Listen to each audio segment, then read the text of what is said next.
ഈശോ മിശിഹായ്ക്ക് സ്തുതിയായിരിക്കട്ടെ. ഞാൻ മാണിപ്പറമ്പിലച്ചൻ. മരിയൻ ധ്യാനം എപ്പിസോഡ് 106. ലുത്തിനിയായെ കുറിച്ചുള്ള നമ്മുടെ ധ്യാനങ്ങളിൽ 19. ലുത്തിനിയായിൽ മറിയത്തിനെ കുറിച്ചുള്ള വാഴ്ത്തുമൊഴികളുണ്ട്. അതിൽ 16 സ്രഷ്ടാവിന്റെ മാതാവ്, mother of our creator. ലത്തീനില് mother ക്രയത്തോറിസ്, mother ക്രയത്തോറിസ്. യോഹന്നാന്റെ സുവിശേഷം ആരംഭിക്കുന്നത് എങ്ങനെയാണ്? ആദിയിൽ ലോഗോസ് ഉണ്ടായിരുന്നു, ആ ലോഗോസ് ദൈവത്തോട് കൂടെയായിരുന്നു, ആ ലോഗോസ് ദൈവം ആയിരുന്നു. അവൻ, ആ ലോഗോസ് ആദിയിൽ ദൈവത്തോട് കൂടെയായിരുന്നു. സകലവും അവനിലൂടെ ഉളവായി. ഉളവായതൊന്നും അവനെ കൂടാതെ, ലോഗോസിനെ കൂടാതെ ഉളവായതല്ല. യോഹന്നാൻ 1:1-3 വരെ. എന്നിട്ട് 1:14 നമ്മൾ പറയാണ്, ആ ലോഗോസ് മാംസം ധരിച്ച് നമ്മുടെ ഇടയിൽ കൂടാരമടിച്ചു. യോഹന്നാൻ 1:14.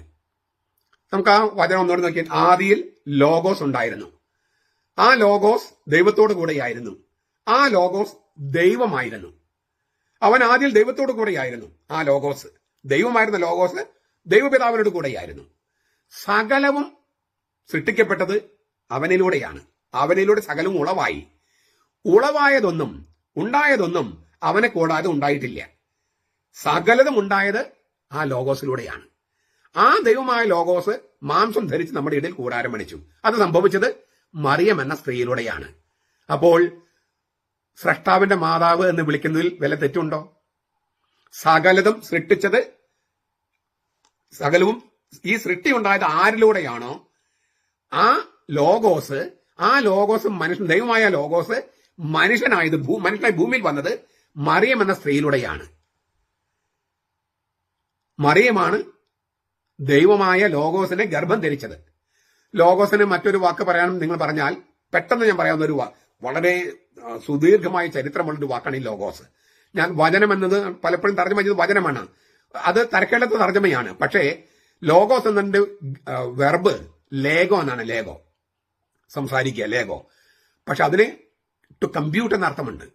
അപ്പൊ ലോഗോസിന് കമ്പ്യൂട്ടർ എന്ന അർത്ഥമുണ്ട്, വിശേഷ ബുദ്ധി എന്ന അർത്ഥമുണ്ട്, യുക്തി എന്ന അർത്ഥമുണ്ട്. ബെനഡിക്ട് മാർപ്പാപ്പ തർജ്ജമ ചെയ്യുന്നത് യുക്തി എന്നാണ്. ആദിയിൽ യുക്തി ഉണ്ടായിരുന്നു, ആ യുക്തി ദൈവത്തോടു കൂടിയായിരുന്നു, ആ യുക്തിയായിരുന്നു ദൈവം. ദൈവമാണ് ആദി യുക്തി. അപ്പൊ യുക്തി എന്ന് തർജ്ജമ ചെയ്യാം, വിശേഷ ബുദ്ധി തർജ്ജമ ചെയ്യാം. ലോഗോസ് എന്ന വാക്കെന്നെ പറയണേ. കമ്പ്യൂട്ടർ എന്ന് പറഞ്ഞില്ലേ, ആദിയിൽ കമ്പ്യൂട്ടർ ഉണ്ടായിരുന്നു, ആ കമ്പ്യൂട്ടർ ദൈവത്തോടു കൂടിയായിരുന്നു, ദൈവമായിരുന്നു ആ കമ്പ്യൂട്ടർ. അങ്ങനെ തർജ്ജമ ചെയ്യാം ഈ യോഹന്നാൻ 1:1 എന്ന് പറയുന്നത്. എന്ന് വെച്ചാൽ അതുകൊണ്ടാണ് ഞാൻ 23 അർത്ഥങ്ങളെങ്കിലും ഉണ്ട് ഈ ലോഗോസ് എന്ന വാക്കിന്. ഞാൻ ഏഷ്യൻ എൻസൈക്ലോപീഡിയ ഓഫ് ഫിലോസഫി എന്നോ അങ്ങനെ മറ്റൊരു ഒരു വിജ്ഞാനകോശമുണ്ട്.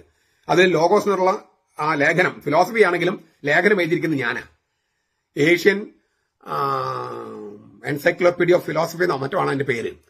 അപ്പൊ അതിനകത്ത് അത് ഫിലോസഫിക്കാരാണ്, തത്വജ്ഞാനികളാണ് എഴുതേണ്ടതെങ്കിലും ലോഗോസ് എന്ന ആ ഇതിനെക്കുറിച്ച് ഞാനാണ് ലേഖനം എഴുതിയിരിക്കുന്നത്. അതുകൊണ്ട് ഞാൻ ഇത്ര ഉറപ്പിച്ച് പറയണേ. അപ്പൊ അതിന്റെ വിശദാംശങ്ങളൊക്കെ പോകാതെ പെട്ടെന്ന് പറയാൻ പറഞ്ഞാല്, ലോഗോസ് എന്ന് പറഞ്ഞാല് ഈ വിശേഷ ബുദ്ധിയും അല്ലെങ്കിൽ യുക്തി, സ്നേഹവും സ്വാതന്ത്ര്യവും. ദൈവമാണ് ഈ പരബ്രഹ്മം. എന്തിന്റെ? ഈ കേവല യുക്തിയുടെയും കേവല സ്നേഹത്തിന്റെയും കേവല സ്വാതന്ത്ര്യത്തിന്റെയും പരമമായ ഉണ്മ, പരമമായ സ്വത്വം, അത് ദൈവമാണ്. അപ്പൊ ദൈവം എന്ന് പറഞ്ഞാൽ ലോഗോസ് ആണ്. ലോഗോസ് എന്ന് പറഞ്ഞാൽ ദൈവമാണ്. ആ ലോഗോസ് ഇല്ലേ, ഏത് മൃഗത്തിലേക്ക് ചുവട് വെച്ചുവോ ആ മൃഗം മനുഷ്യനായി എന്നാണ് യോഹന്നാൻ 10:36-35 പറയണേ. നിങ്ങൾ ദൈവങ്ങളാകുന്നുവെന്ന് ഞാൻ പറഞ്ഞുവെന്ന് നിങ്ങളുടെ വേദപുസ്തകത്തിൽ എഴുതപ്പെട്ടിട്ടില്ലേ? ദൈവത്തിന്റെ ലോഗോസ് ആരിലേക്ക് പ്രവേശിച്ചുവോ അവര് ദൈവങ്ങളെന്ന് വിളിച്ചു. യോഹന്നാൻ 10:34-35. നമ്മളത് കുറച്ചൊക്കെ പലപ്പോഴും ചർച്ച ചെയ്തിട്ടുള്ളതാണ്. നമുക്ക് അതിലേക്ക് പോകേണ്ട കാര്യമില്ല. ചുരുക്കത്തില് ലോഗോസ് എന്ന് പറയുന്നത് ദൈവമാണ്, ദൈവം. ആ ലോഗോസ് മാംസം ധരിച്ച് നമ്മുടെ ഇടയിൽ കൂടാരമടിച്ചു. യോഹന്നാൻ 1:14. അത് മറിയത്തിലൂടെയാണ്. അപ്പോൾ നമ്മൾ തെയോത്തോക്കസ് വാക്ക് ഉപയോഗിക്കില്ലേ, തെയോത്തോക്കോസ്, ദൈവവാഹക. അതുപോലെ തന്നെ അർത്ഥത്തിലാണ് സ്രഷ്ടാവിന്റെ മാതാവ് എന്ന് പറയണേ. എന്ന് വെച്ചാൽ ദൈവം ഇല്ലേ, പിതാവും പുത്രനും പരിശുദ്ധാത്മാവും ഉണ്ടാകുന്നതിന് മുമ്പ് മറിയം ഉണ്ടായിരുന്നു എന്നല്ല അതിന്റെ അർത്ഥം. മറിച്ച് മറിയത്തിൽ ജനിച്ചവൻ പ്രപഞ്ച സ്രഷ്ടാവായിരുന്നു. ഈ തെയോത്തോക്കസ് വാക്കിന് അർത്ഥം തന്നെ മറിയത്തിൽ നിന്ന് ജനിച്ചവൻ ദൈവമായിരുന്നു. അതാണ് ദൈവമാതാവ് എന്ന വാക്കിന് അർത്ഥം. ഓരോ വാക്കിനും ഓരോ സാങ്കേതിക രൂപമുണ്ട്. അതിന്റെ അർത്ഥം അവിടെ തന്നെ മനസ്സിലാക്കണം. വേറെ വാക്ക് ദൈവമാതാവ് എന്ന് പറഞ്ഞാൽ ദൈവത്തെ പെറ്റവൾ എന്ന് അല്ലേ അർത്ഥം എന്ന് ചോദിക്കരുത്. സ്രഷ്ടാവിന്റെ മാതാവ് എന്ന് പറഞ്ഞാൽ സ്രഷ്ടാവിനെ പ്രസവിച്ചവൾ എന്ന് അതല്ല, അങ്ങനെയല്ല.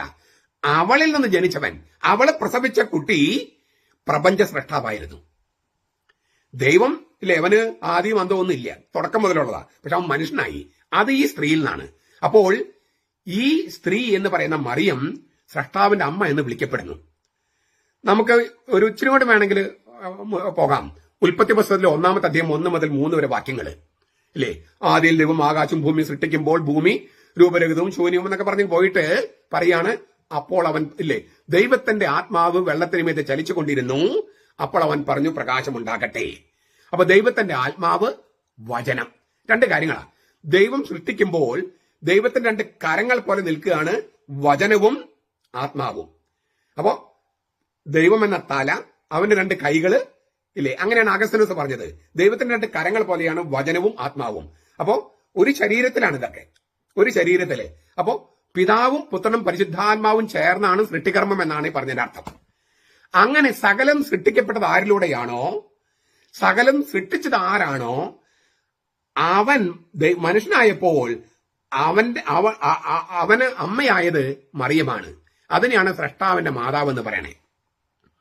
ഈ സകലം സൃഷ്ടിച്ചത് ആരിലൂടെയാണോ, സകലത്തിന് സൃഷ്ടാവ് ആരാണോ, അവൻ അമ്മ എന്ന് വിളിച്ചത് ഈ നസറത്തിലെ മറിയത്തെയാണ്. അവൻ അമ്മ എന്ന് വിളിച്ചത്. തീർച്ചയായിട്ടും കുരിശിലും കാനാലൊക്കെ സ്ത്രീ എന്ന് വിളിച്ചത് അതിന് വേറെ അർത്ഥങ്ങളുണ്ട്. പക്ഷെ അവന്റെ അമ്മയായിരുന്നു. അവന്റെ അമ്മ അവനോട് പറഞ്ഞു ഇല്ലേ, അവർക്ക് വീഞ്ഞില്ല. അവന്റെ അമ്മ അവനോട് പറഞ്ഞു, കുഞ്ഞേ നീ എന്താ ഈ ചെയ്തത്? അവന്റെ അമ്മ, യേശുവിന്റെ അമ്മ അങ്ങനെയാണ്. അപ്പൊ സ്രഷ്ടാവിന്റെ അമ്മ എന്ന് പറഞ്ഞാൽ മറിയത്തിൽ നിന്ന് ജനിച്ച യേശുവാണ് ഈ പ്രപഞ്ച സ്രഷ്ടാവ്. അതാണ് സ്രഷ്ടാവിന്റെ മാതാവ് എന്ന് പറയുന്നതിന്റെ അർത്ഥം. ഈ യേശു ദൈവമാണ് എന്ന് പറയാനായിട്ട് യേശു ദൈവം എന്ന് പറയുമ്പോൾ യഹോവ സാക്ഷികൾക്ക് ദേഷ്യം വരും. യഹോവയുടെ സാക്ഷികൾ പറയുന്നത് യേശു ദൈവം അല്ലായിരുന്നാണ്. അവർക്ക് വേണ്ടിയിട്ട്, അവരൊക്കെ ചിലർ കാണുന്നുണ്ടല്ലോ വീഡിയോ, അവർക്ക് വേണ്ടിയിട്ട്. പിന്നെ യഹോവ സാക്ഷികളോട് ചിലപ്പോൾ നിങ്ങളിൽ ചിലരൊക്കെ സുവിശേഷം പറയാൻ താല്പര്യപ്പെടുന്നുണ്ടാവും. ഇല്ലെങ്കിൽ ഈ വീഡിയോ അയച്ചു കൊടുക്കുക. യേശു ദൈവമാണ്. ഒരുപാട് വചനങ്ങളുണ്ട്, ഞാൻ പലതും പറഞ്ഞിട്ടുണ്ട്. 2 വചനങ്ങൾ ഞാൻ കുറച്ചുകൂടി കോൺക്രീറ്റ് ആയിട്ടുള്ളത് ഞാൻ പറയാൻ ആഗ്രഹിക്കുകയാണ്. പൗലോസ് തീത്തോസിന് എഴുതിയ ലേഖനത്തിലെ 2-ാമത്തെ അധ്യായം 12-ാം വാക്യം. പൗലോസ് തീത്തോസ് എന്ന മെത്രാൻ, ക്രേത്ത എന്ന സ്ഥലത്തെ ദ്വീപിലെ മെത്രാനായിരുന്നു തീത്തോസ്. ആ തീത്തോസിന് എഴുതിയ ലേഖനം 2-ാമത്തെ അധ്യായം 12-ാം വാക്യം. ഭാഗ്യപ്പെട്ട പ്രത്യാശയെയും മഹാദൈവവും നമ്മുടെ രക്ഷകരമായ യേശുക്രിസ്തുവിന്റെ തേജസ്സിന്റെ പ്രത്യക്ഷതയെയും കാത്തിരുന്നുകൊണ്ട്. മഹാദൈവവും നമ്മുടെ രക്ഷകനുമായ യേശുക്രിസ്തു, മഹാദൈവവും നമ്മുടെ രക്ഷകനുമായ യേശുക്രിസ്തു. മഹാദൈവം, ദ ഗ്രേറ്റ് ഗാഡ്. യേശുക്രിസ്തുവിനെ പൗലോസിലേക്ക് വിശേഷിപ്പിക്കുന്നത് മഹാദൈവം, ഗ്രേറ്റ് ഗാഡ്. യഹോവയുടെ സാക്ഷികളെ, നിങ്ങൾ വായിച്ചു നോക്കൂ തീത്തോസിന് എഴുതിയ ലേഖനം 2:12. ഒരു വചനം കൂടി യഹോവയുടെ സാക്ഷികൾക്കും മറ്റുള്ളവർക്കും വേണ്ടി, യേശു ദൈവമാണെന്ന് തെളിയിക്കാൻ. ഹെബ്രായ ലേഖനം 1-ാമത്തെ അധ്യായം 7-8 വാക്യങ്ങൾ. 7-8 വാക്യങ്ങൾ. അവൻ കാറ്റുകളെ തന്റെ ദൂതന്മാരും അഗ്നിജ്വാലയെ തന്റെ ശുശ്രൂഷകന്മാരും ആക്കുന്നുവെന്ന് മാലാഖമാരെ കുറിച്ച് പറയുന്നു. എന്നാൽ പുത്രനോടോ, ദൈവമേ നിന്റെ സിംഹാസനം എന്നും എന്നേക്കുമുള്ളത്, നിന്റെ രാജ്യത്വത്തിന് ചെങ്കോൽ നേരുള്ള ചെങ്കോൽ, നീ നീതി ഇഷ്ടപ്പെടുകയും ദുഷ്ടതയെ ദ്വേഷിക്കുകയും ചെയ്തിരിക്കയാൽ ദൈവമേ നിന്റെ ദൈവം നിന്റെ സ്നേഹിതരേക്കാൾ അധികമായി നിന്നെ ആനന്ദ തൈലം കൊണ്ട് അഭിഷേകം ചെയ്തിരിക്കുന്നു.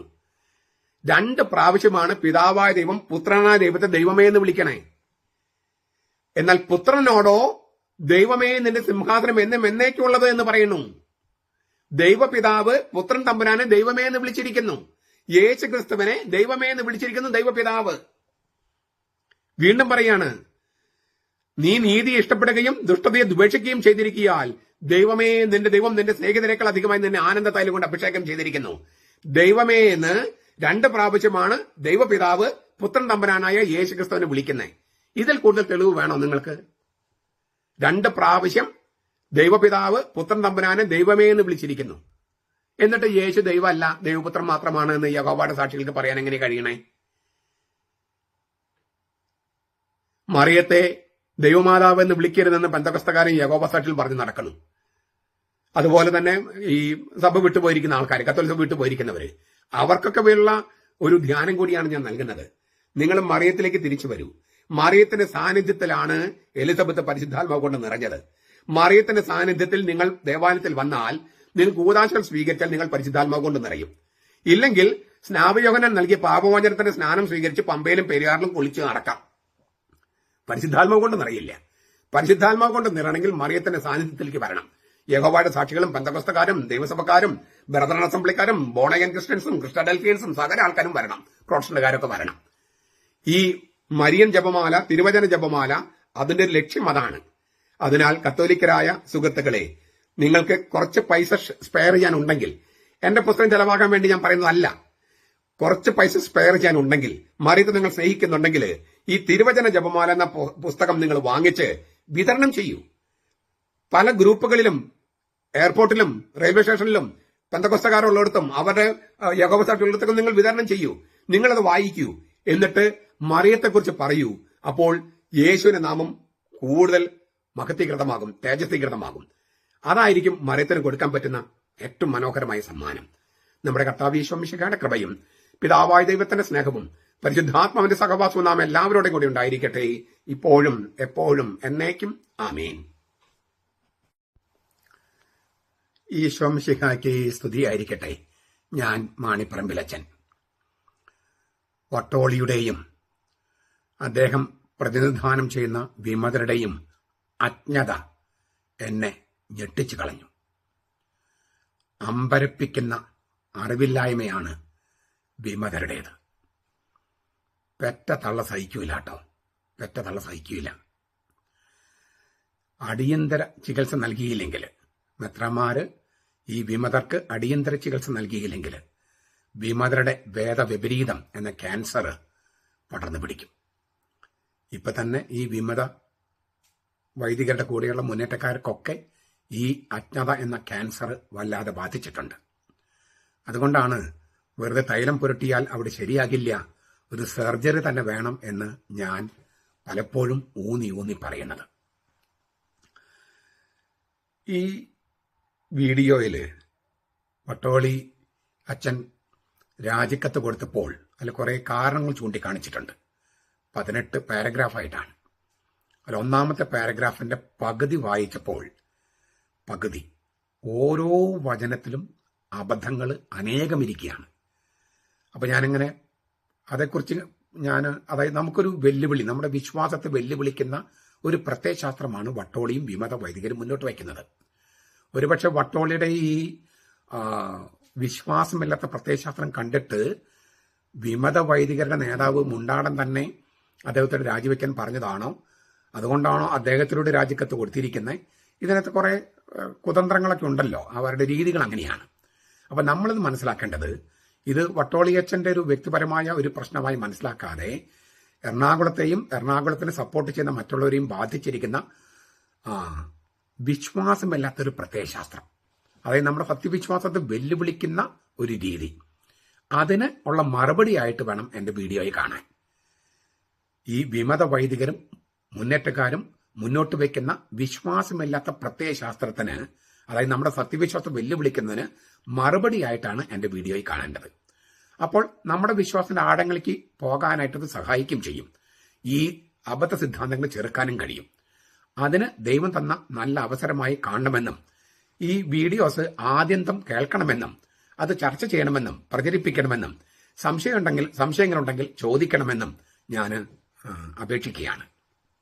നിങ്ങളുടെ ഇടവകയിലുള്ള സുഹൃത്തുക്കളുമായോ നിങ്ങളുടെ സ്നേഹിതന്മാരുമായോ ഇടവകയിലുള്ള സുഹൃത്തുക്കളുമായിട്ടോ വചന സുഹൃത്തുക്കളുമായിട്ടോ പ്രാർത്ഥനാ ഗ്രൂപ്പിൽ അംഗങ്ങളുമായിട്ടൊക്കെ നിങ്ങൾ ഈ വീഡിയോയിലെ എല്ലാവർക്കെല്ലാം എല്ലാ ഭാഗം കാണാൻ പറ്റിയില്ലെങ്കിൽ നിങ്ങൾ പകുത്തു കൊടുക്കുക. ഇത്ര സമയം തൊട്ട് ഇത്ര സമയം വരെ നീ കാണുക, എന്നിട്ട് അതിന്റെ ആശയങ്ങൾ പറയുക. അങ്ങനെ ഇത് സത്യവിശ്വാസത്തെ, നമ്മുടെ സത്യവിശ്വാസത്തെ കുറിച്ച് പഠിക്കാനുള്ള നല്ല അവസരമായി കാണണമെന്ന് ഞാൻ നിങ്ങളോട് അഭ്യർത്ഥിക്കുകയാണ്. ആദ്യത്തെ പാരഗ്രാഫ് നമ്മൾ കണ്ടു കഴിഞ്ഞതാണ്. അപ്പൊ നമുക്ക് അദ്ദേഹത്തിന്റെ ഈ രാജിക്കത്തിലെ രണ്ടാമത്തെ ഭാഗത്തേക്ക് നമുക്ക് കടക്കാം. പ്രിയ ആർച്ച് ബിഷപ്പ്, പാമ്പ്ലാനി പിതാവിനെ അഡ്രസ് ചെയ്തിട്ടാണ് കൊടുക്കുന്നത്, മുണ്ടാടൻ അച്ഛനിലൂടെയാണെങ്കിലും. പ്രിയ ആർച്ച് ബിഷപ്പ്, എന്തുകൊണ്ട് ഈ തീരുമാനം എന്ന് എറണാകുളം അങ്കമാലി അതിരൂപതയിലെ ജനങ്ങളെ പ്രത്യേകിച്ച് ഞാൻ ജനിച്ചു വളർന്ന കാടുകുറ്റി എന്ന എന്റെ നാട്ടിലെ ജനങ്ങളെയും എന്റെ അമ്മയെയും അറിയിക്കേണ്ടതുണ്ട്.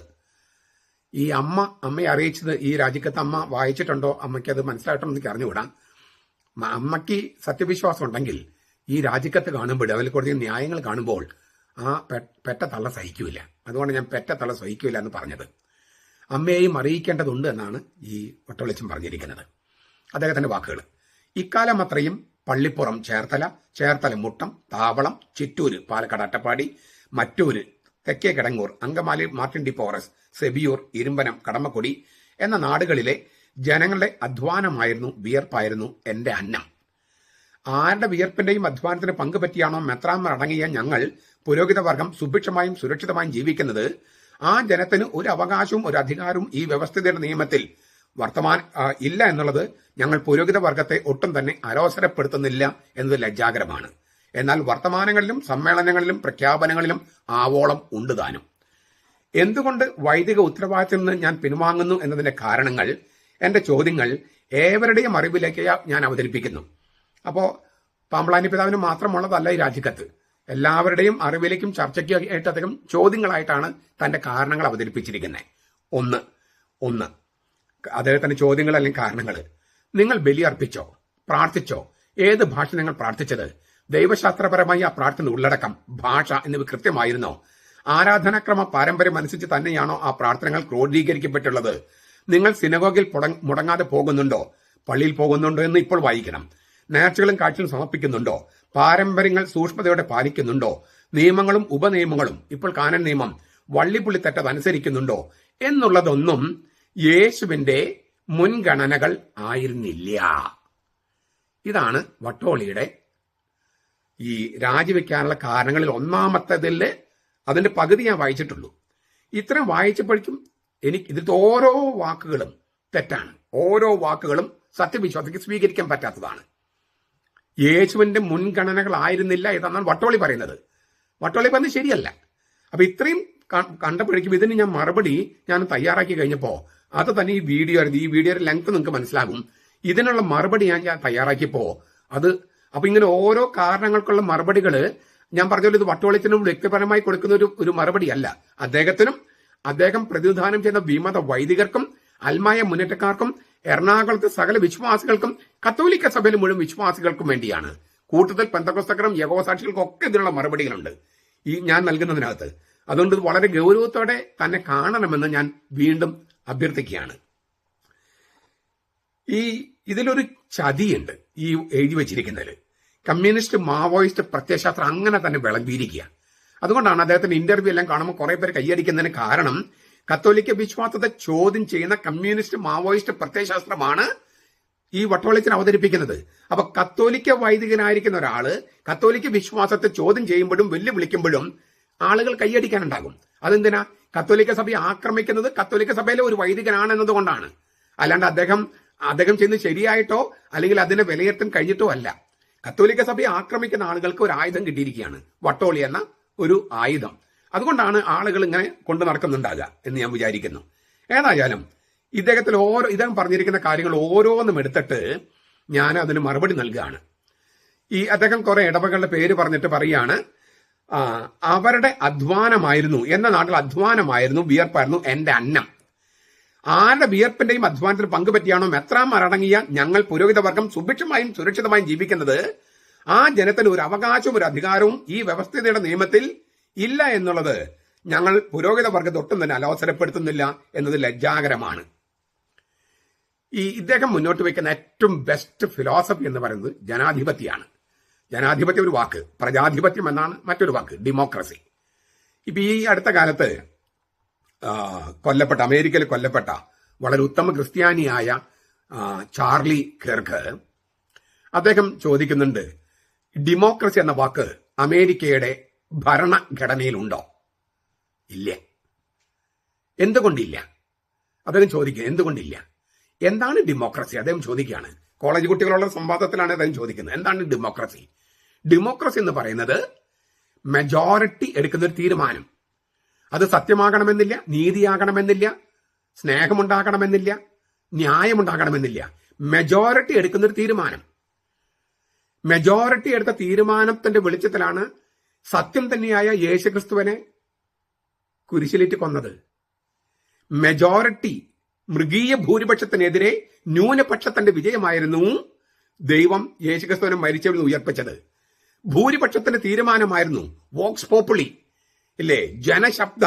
ജനശബ്ദം ദൈവഹിതമാണ് എന്ന് ചില മെത്രാമാരടക്കം പറഞ്ഞു നടക്കുന്നുണ്ട്. അങ്ങനെയാണെങ്കിൽ ഈ വോക്സ് പോപ്പുളി എന്ന് പറഞ്ഞ ജനശബ്ദമാണ് സത്യമെങ്കിൽ യേശുക്രിസ്തു കൊല്ലപ്പെടില്ലായിരുന്നു. അപ്പൊ മൃഗീയ ഭൂരിപക്ഷം സത്യത്തിന്റെ കൂടെ നിൽക്കണമെന്നില്ല, നീതിയുടെ കൂടെ നിൽക്കണമെന്നില്ല. അതൊരു ക്യാമ്പയിനാണ്. ആ ക്യാമ്പയിനിൽ വൈകാരികമായിട്ടുള്ള സംഗതികളാണ്, ഇല്ലേ? എല്ലാം ശരിയാകും, എല്ലാം ശരിയാകുമെന്നൊരു മുദ്രാവാക്യം, എന്നിട്ട് എല്ലാം ശരിയായില്ലേ? ഇപ്പോ എല്ലാം ശരിയായില്ലേ? ഇന്ത്യ തിളങ്ങുന്നു എന്ന ഒരു മുദ്രാവാക്യം ഉണ്ടായിരുന്നു. ഇതുപോലെ ഓരോ മുദ്രാവാക്യങ്ങളും വൈകാരികമായിട്ടുള്ള സംഗതികൾ ഇങ്ങനെ പ്രചരിപ്പിക്കുമ്പോൾ ജനങ്ങള് ഭൂരിപക്ഷവും ആ വൈകാരികമായിട്ട് തീരുമാനിക്കും. വൈകാരികമായിട്ട് ഇപ്പം കോവിഡ് കാലത്ത് എല്ലാ ദിവസവും ഒരപ്പാപ്പം വന്നിട്ട് അരി വാങ്ങിച്ചോ, ഇത് വാങ്ങിച്ചോ, പട്ടിക്ക് തീറ്റ കൊടുത്തോ, പൂച്ചയ്ക്ക് തീറ്റ കൊടുത്തോ എന്ന് ഒക്കെ വിചാരിച്ചപ്പോ ആ അപ്പാപ്പന്റെ വീട്ടിൽ നിന്നാണ് ഈ കിറ്റ് വരണേന്നുള്ള മട്ടില് ആളുകൾ വോട്ട് ചെയ്തു. തെറ്റ് പറയാൻ പറ്റില്ല, ആളുകൾക്ക് ഭക്ഷണം കഴിക്കണ്ടേ. അപ്പൊ ഈ വൈകാരികമായിട്ടുള്ള ഒരു തീരുമാനത്തിലേക്കാണ് ഭൂരിപക്ഷം പോകുക. എന്തുകൊണ്ടാണ് നമുക്ക് പാർലമെന്റില് രണ്ട് സഭകള് ഇല്ലേ? നമുക്ക് രണ്ട് സഭകളുണ്ട്, രാജ്യസഭയും ലോകസഭയും. ലോകസഭ നാട്ടുകാരെ തെരഞ്ഞെടുക്കുന്നതാ. നാട്ടുകാരെ തെരഞ്ഞെടുക്കുന്നവര് പലപ്പോഴും വിഡ്ഢികളെ ആയിരിക്കും, അല്ലെങ്കിൽ നല്ല ബുദ്ധിയുള്ളവരെയോ ആസൂത്രണം ചെയ്യാൻ കഴിവുള്ളവരായിരിക്കില്ല. വൈകാരികമായിട്ട് ജനങ്ങളെ ഇളക്കാൻ കഴിവുള്ളവരായിരിക്കും. പക്ഷെ അങ്ങനെ വന്നാൽ സർക്കാരിന് മുന്നോട്ട് പോകാൻ പറ്റുമോ? ഇല്ല. ബുദ്ധിയുള്ളവർ വേണം ഭരണത്തില്. അതിനെന്ത് ചെയ്യണം? രാജ്യസഭയിൽ വരുന്ന പലരും ഇലക്ഷൻ ജയിക്കില്ല. പണ്ട് ഇവിടെ പ്രണവ് മുഖർജി, മൻമോഹൻ സിംഗ്, അവരൊക്കെ ഇലക്ഷൻ ജയിക്കുന്ന ഒരു കാലഘട്ടം ഇല്ലായിരുന്നു. പിന്നീടാണ് അവര് വളരെ നല്ലവരാണെന്ന് അറിഞ്ഞപ്പോൾ പിന്നീട് ജയിക്കാൻ തുടങ്ങിയത്. പക്ഷെ അങ്ങനെയുള്ള ബുദ്ധിയുള്ളവരും നല്ലവരും രാജ്യസഭയിൽ ഇല്ലെങ്കിൽ സർക്കാർ മുന്നോട്ട് പോകില്ല. അപ്പൊ ജനങ്ങൾ തെരഞ്ഞെടുക്കുന്നവര് ഇപ്പൊ നമുക്ക് തന്നെ അറിയാം എന്തുമാത്രം ക്രിമിനൽസിനെയാണ് നമ്മൾ തെരഞ്ഞെടുത്ത് വിട്ടിരിക്കുന്നത്. നമ്മുടെ പാർലമെന്റേറിയൻസിനകത്ത് ക്രിമിനൽസ്, എന്തുമാത്രം ക്രിമിനൽസ്. എന്താണ് ക്രിമിനൽ എന്ന വാക്കിനർത്ഥം? നിയമങ്ങൾ ലംഘിക്കുന്നവര് അവരാണ് ക്രിമിനൽസ്, സഭയിലാണെങ്കിലും പുറത്താണെങ്കിലും. അങ്ങനെ ക്രിമിനൽസിനെ തെരഞ്ഞെടുക്കാൻ നമുക്ക് വിരോധമില്ല. കാരണം എന്താണ്? മതവും ജാതിയും ഉപജാതിയും ഭാഷയും അങ്ങനെ ഒരുപാട് ഘടകങ്ങളാണ് ഭൂരിപക്ഷത്തെ നയിക്കുന്നത്. അപ്പോ നമ്മുടെ കെ പി അപ്പൻ എന്ന് പറഞ്ഞ നമ്മുടെ സാഹിത്യ നിരൂപകൻ പറഞ്ഞിട്ടുണ്ട്, democracy is not the best form of government, it may be the least objectionable. ഏറ്റവും നല്ല ഭരണമല്ല ജനാധിപത്യം അല്ലെങ്കിൽ പ്രജാധിപത്യം. കാരണം എന്താണ്? അതിന് ഈ പറഞ്ഞ ഭൂരിപക്ഷം എന്നുള്ള ഒരൊറ്റ പോയിന്റേ ഉള്ളൂ. ഭൂരിപക്ഷം നിശ്ചയിക്കുന്നത് അല്ലെങ്കിൽ ഭൂരിപക്ഷം സത്യത്തിന്റെയോ നീതിയുടെയോ സ്നേഹത്തിന്റെയോ ന്യായത്തിന്റെ കൂടെ നിൽക്കണമെന്നില്ല. ഇപ്പൊ തന്നെ നമ്മൾ നോക്കിയാൽ ഈ എല്ലാ ദിവസവും അന്ത്യചർച്ചകളുണ്ട്. അന്ത്യചർച്ചകളിൽ വന്നിട്ട് ഇല്ലേ ആളുകൾ ചർച്ച ചെയ്യുന്ന പല കാര്യങ്ങളും. ആ ഭൂരിപക്ഷം അല്ലേ അങ്ങനെ ചിന്തിക്കുന്ന അതാണോ വാസ്തവത്തിൽ സത്യം? അല്ല, അത് മാധ്യമങ്ങൾ വെച്ചിരിക്കുന്ന ഒരു അജണ്ടയാണ്. അപ്പൊ മാധ്യമങ്ങളുടെ അജണ്ടയാണ് പലപ്പോഴും വിജയിക്കുന്നത്, രാഷ്ട്രീയ കക്ഷികളുടെ അജണ്ടയാണ് വിജയിക്കുന്നത്, സത്യമല്ല. അതുകൊണ്ടാണ് ഈ ചാർലി കിർക്ക് പറഞ്ഞത് പ്രജാധിപത്യം അല്ലെങ്കിൽ ജനാധിപത്യം എന്ന് പറയുന്നത് അത്ര ബെസ്റ്റ് ഫോം ഓഫ് ഗവൺമെന്റ് അല്ല. കാരണം ഭൂരിപക്ഷം സത്യത്തിന്റെ കൂടെയല്ല നിൽക്കുക. അപ്പൊ സത്യം ജയിക്കേണ്ടതുണ്ട്, നീതി ജയിക്കേണ്ടതുണ്ട്. ഇദ്ദേഹത്തിന്റെ ഒരു പ്രശ്നം എന്ന് പറയുന്നത് ഈ ജനാധിപത്യമാണ് ഏറ്റവും ബെസ്റ്റ്. ഈ സഭയിലെ സംവിധാനത്തിൽ ഈ ജനങ്ങൾക്ക് വോയിസ് ഇല്ല എന്നുള്ളതാണ് പുള്ളിയുടെ പ്രശ്നം. അതായത് നമുക്ക് ഭക്ഷണം തരുന്ന ജനങ്ങൾക്ക്, നമുക്ക് പൈസ തരുന്ന ജനങ്ങൾക്ക് വോയിസ് ഇല്ല എന്നുള്ളതാണ്. ഇദ്ദേഹത്തിന് അടക്കമുള്ള ആ സ്ഥലത്തും ഇതേ പ്രശ്നങ്ങളുണ്ട്. ഇനി ഈ ജനാധിപത്യത്തിന്റെ ഒരു പ്രശ്നം നിൽക്കട്ടെ. രണ്ടാമത് പറഞ്ഞൊരു കാര്യം എന്താണ്? അദ്ദേഹം പറയാണ്, അൽമായരുടെ വിയർപ്പിന്റെയും അധ്വാനത്തിന്റെയും ഫലം മെത്രാന്മാർക്കും പുരോഹിതന്മാരും ഇങ്ങനെ അന്യായമായി ആസ്വദിക്കുന്നു, സുഭിക്ഷമായി സുരക്ഷിതമായി ജീവിക്കുന്നുള്ളതാണ്. ഇത് സഭയുടെ കൂടെ നിൽക്കുന്നവരും പറയുന്ന ഒരു ആർഗ്യുമെന്റ് ആണ്. അതിനകത്തൊരു സത്യക്കേടുണ്ട്. ഞാൻ പുരോഹിതനായതുകൊണ്ട് മാത്രം പറയല്ല. നമുക്ക് ബൈബിളും വചനം നമുക്ക് ഏറ്റവും നോർമറ്റീവ്, നമ്മുടെ സ്വഭാവത്തെയും നമ്മുടെ പെരുമാറ്റത്തെയും പ്രതികരണത്തെയും ഏറ്റവും കൂടുതൽ സ്വാധീനിക്കേണ്ടതും നിയന്ത്രിക്കേണ്ടതും തിരുവചനമാണ്. തിരുവചനത്തിന്റെ വെളിച്ചത്തിൽ ഞാൻ ഉത്തരങ്ങൾ പറയാം. അതായത് അൽമായരുടെ വിയർപ്പിന്റെയും അധ്വാനത്തിന്റെയും ഫലം അന്യായമായി മെത്രാന്മാരും പുരോഹിതന്മാരും സ്വീകരിച്ച് സുഭിക്ഷമായി ജീവിക്കുന്നു, വേർക്കാതെ ജീവിക്കുന്നു, അധ്വാനിക്കാതെ ജീവിക്കുന്നു എന്ന ഒരു ആരോപണം സത്യവിശ്വാസികൾ പോലും പറയാറുണ്ട്. ഈ വട്ടോളിയച്ചനും വിമത വൈദികരും പറയുന്നു. അത് ശരിയാണോ? ശരിയല്ല. കാരണം 2 കൊരിന്തോസ് 8:12-13 ഞാൻ ആ വാചകം വായിക്കുകയാണ്. 2 കൊരിന്തോസ് നമ്മുടെ ബൈബിളിലുള്ളതാ, 8-ാമത്തെ അധ്യായം 12-13. എന്തെന്നാൽ ധർമ്മശേഖരത്തിന്റെ ഈ ദിവ്യ ശുശ്രൂഷ, വാക്കുകൾ നിങ്ങൾ കേൾക്കണേ, ധർമ്മശേഖരത്തിന്റെ ദിവ്യ ശുശ്രൂഷ, the liturgy of the collection of money, പണം കളക്ട് ചെയ്യുന്നത് ഒരു ദിവ്യ ശുശ്രൂഷ. ലിറ്റർജി എന്ന വാക്കാണ്, ലെയ്തുർഗോസ് എന്നുള്ള വാക്കാണ് ഉപയോഗിച്ചിരിക്കുന്നത്, ലെയ്തുർഗിയ. ധർമ്മശേഖരം, പണശേഖരം, അതായത് പണം ശേഖരിക്കുകയാണ് പൗലോസ്. അത് അങ്ങനെ പണം ശേഖരിക്കുന്നുണ്ടാക്കി ക്രിയേറ്റ് ചെയ്ത പ്രശ്നം മൂലം കൊരിന്തോസിൽ സഭയ്ക്കുണ്ടായ പ്രശ്നങ്ങൾക്ക് പരിഹാരമായിട്ടാണ് ഈ ലേഖനം പോലെ എഴുതുന്നത്. എന്നാൽ ധർമ്മശേഖരത്തിന്റെ ഈ ദിവ്യ ശുശ്രൂഷ അഥവാ ലിറ്റർജി വിശുദ്ധന്മാരുടെ ബുദ്ധിമുട്ട് തീർക്കുക മാത്രമല്ല, ദൈവത്തിന് നിരവധി സ്തോത്രമർപ്പിക്കാൻ കാരണവുമാകുന്നു. യെറൂസലേമിൽ ഒരു ക്ഷാമമുണ്ടായി, മാതൃസഭയിൽ. അവരെയാണ് വിശുദ്ധരെന്ന് പറയണേ. അവർക്ക് ജീവിക്കാൻ പൈസയില്ല. അപ്പൊ ഗലാത്യ സഭയിലും കോരിന്തോസ് സഭയിലും റോമ സഭയിലും ഒക്കെ പണം പിരിക്കാനായിട്ട് പൗലോസ് തീരുമാനിച്ചു. അത് സൂനോദോസിന്റെ തീരുമാനം കൂടിയാണ്. യെറൂസലേം സൂനോദോസിന്റെ ഗലാത്യ ലേഖനം 2:10 അത് എഴുതിയിട്ടുണ്ട്. ഇല്ലേ, ദരിദ്രരെ ഓർക്കുക എന്നുള്ളതാണ് പ്രധാനപ്പെട്ട ഒരു കാര്യങ്ങളൊന്ന്. അപ്പോൾ യെറൂസലേമിലെ പാവപ്പെട്ടവരെ സഹായിക്കാൻ പൗലോസ് ലീഗ പണം കളക്ട് ചെയ്യാണ്. അത് ഒരു ലിറ്റർജിയാണ്, ദിവ്യ ശുശ്രൂഷയാണ്. അത് വിശുദ്ധന്മാരുടെ ബുദ്ധിമുട്ട് തീർക്കുക മാത്രമല്ല, ദൈവത്തിന് നിരവധി സ്തോത്രമർപ്പിക്കാൻ കാരണമാകുന്നു. ഇപ്പൊ നമ്മൾ കുർബാനക്കിടയിൽ പണമിടുമ്പോൾ അത് വിശുദ്ധരെ സഹായിക്കലും അച്ഛന്മാരെ സഹായിക്കലും ദരിദ്രരെ സഹായിക്കലും മാത്രമൊന്നല്ല, പള്ളിയിലെ ലൈറ്റിനും ഫാനും പൈസ കൊടുക്കലും മാത്രമല്ല, ദൈവത്തിന് നിരവധി സ്തോത്രങ്ങൾ അർപ്പിക്കലാണ്. ക്രിസ്തുവിന്റെ സുവിശേഷം സ്വീകരിച്ച നിങ്ങളുടെ അനുസരണം നിമിത്തവും അവരോടും എല്ലാവരോടും നിങ്ങൾ കാണിക്കുന്ന കൂട്ടായ്മയുടെ ഔദാര്യം നിമിത്തവും നിങ്ങളുടെ ഈ സഹായത്താൽ തെളിയുന്ന സ്വഭാവ ഗുണം ഹേതുവായി അവർ ദൈവത്തെ മഹത്വപ്പെടുത്തും. ഈ പണം സ്വീകരിക്കുന്ന ദരിദ്രരുണ്ടല്ലോ, അവര് ഭക്ഷണം കഴിക്കുമ്പോൾ അവരെ വയറ് മാത്രമല്ല നിറയുന്നത്, അവര് നിങ്ങളെ പ്രതി ദൈവത്തെ മഹത്വപ്പെടുത്തും. അപ്പോൾ നിങ്ങൾക്ക് സ്വർഗത്തിൽ നിത്യകൂടാരങ്ങളിൽ സുഹൃത്തുക്കളെ നിങ്ങൾ നേടുകയാണ്. ഇത് കർത്താവിന്റെ വാക്കുകളാ. നിങ്ങളുടെ അധാർമിക സമ്പത്ത് കൊണ്ട് സ്നേഹിതന്മാരെ നേടുക. സമ്പത്ത് നിങ്ങൾ ഉപേക്ഷിക്കുമ്പോൾ അവർ നിങ്ങളെ നിത്യകൂടാരങ്ങൾ സ്വീകരിക്കും. ഇത് പൗലോസും അത് തന്നെ പറയണേ. അപ്പോൾ ഇനി ഇതിനുള്ള ഒരു ന്യായം റോമാലേഖനത്തിൽ പറയുന്നുണ്ട്. എന്തുകൊണ്ടാണ് ഈ വിശുദ്ധരെ സഹായിക്കേണ്ടതുണ്ട് എന്ന് പറയണേ. റോമാലേഖനം 15-ാമത്തെ അധ്യായം 26-27. യെറൂസലേമിലെ വിശുദ്ധന്മാരിൽ ദരിദ്രരായ ഒരു സംഭാവന കൊടുക്കാൻ മക്കദോനിയയിലും അക്കായയിലും ഉള്ളവർ സന്മനസ് കാണിച്ചു. മക്കദോനിയ എന്ന് പറയുന്നത് ഗ്രീസിലെ സ്ഥലമാണ്, അക്കായ എന്ന് പറയുന്നത് ഗ്രീസിലെയാണ്. റോമാൻ സഭയ്ക്ക് പൗലോസ് എഴുതാണ് ഗ്രീസിലുള്ളവർ ഇങ്ങനെ ചെയ്തിട്ടുണ്ട്. അവർ അത് സന്തോഷത്തോടെയാണ് ചെയ്തത്. ഗ്രീസിലുള്ളവര്, അവർക്കതിന് കടപ്പാടുണ്ട്. ഗ്രീസിലുള്ളവർക്കും റോമായിലുള്ളവർക്കും യെറൂസലേമിലെ സഭയെ പണം കൊടുത്ത് സഹായിക്കാൻ കടപ്പാടുണ്ട്. എന്തെന്നാൽ അവരുടെ ആത്മീയ നന്മകളിൽ, യെറൂസലേമിലെ മാതൃസഭയുടെ ആത്മീയ നന്മകളിൽ വിജാതിർ കൂട്ടാളികളായെങ്കിൽ ഐഹിക നന്മകളിൽ, ഇഹലോകത്തെ നന്മകളിൽ അവർക്ക് ശുശ്രൂഷ ചെയ്യാൻ അവർ കടപ്പെട്ടിരിക്കുന്നുവല്ലോ. നിങ്ങൾക്ക് ന്യായം മനസ്സിലായോ? അതായത് മെത്രാമാരും പുരോഹിതന്മാരും അധ്വാനിക്കുകയും വേർപ്പൊഴുക്കി പണം സമ്പാദിക്കുകയും ചെയ്യുന്ന അൽമാരുടെ പണം തട്ടിച്ചെടുത്ത് ജീവിക്കുകയല്ല. പൗലോസ് പറയാണ്, ഈ മാതൃസഭയിലെ സ്ലീഹന്മാര് അവരിൽ നിന്ന് ആത്മീയ നന്മ സ്വീകരിച്ചവരാണ്. റോമായിലുള്ളവരും ഗ്രീസിലുള്ളവരും മക്കദോനിയയിലും അക്കായിലുള്ളവര് ആത്മീയ നന്മകൾ സ്വീകരിച്ചില്ലേ? അപ്പൊ പകരമായിട്ട് ഭൗതികമായി സഹായം കൊടുക്കണ്ടേ എന്നാണ് ചോദിക്കുന്നത്. ഈ വിശ്വാസം, ക്രൈസ്തവ വിശ്വാസം നൽകിയില്ലേ? മതബോധനം നൽകിയില്ലേ? മൂല്യങ്ങൾ നൽകിയില്ലേ? യേശു ക്രിസ്തുവിലേക്ക് നിങ്ങൾ ഉൾച്ചേർത്തില്ലേ? അവനല്ലേ നമ്മൾ രക്ഷിക്കുന്നത്, രക്ഷ നൽകുന്നത്. അപ്പൊ ഏകസത്യ ദൈവത്തെ നമുക്ക് നൽകുകയും ക്രിസ്തുവിലേക്ക് ഉൾച്ചേർക്കുകയും ചെയ്ത് നാം ആത്മീയരാക്കിയതിൽ വലിയ പങ്കുണ്ട് മെത്രാന്മാർക്കും പുരോഹിതന്മാർക്കും. അപ്പൊ ആത്മീയത നൽകിയവരെ ഭൗതികമായി സഹായിക്കുക എന്നുള്ളൊരു കടപ്പാടാണ്. അല്ലാതെ ഈ തട്ടിച്ചെടുത്ത് ഭക്ഷിച്ച് നടക്കുകയല്ല മെത്രാന്മാരും പുരോഹിതന്മാരും.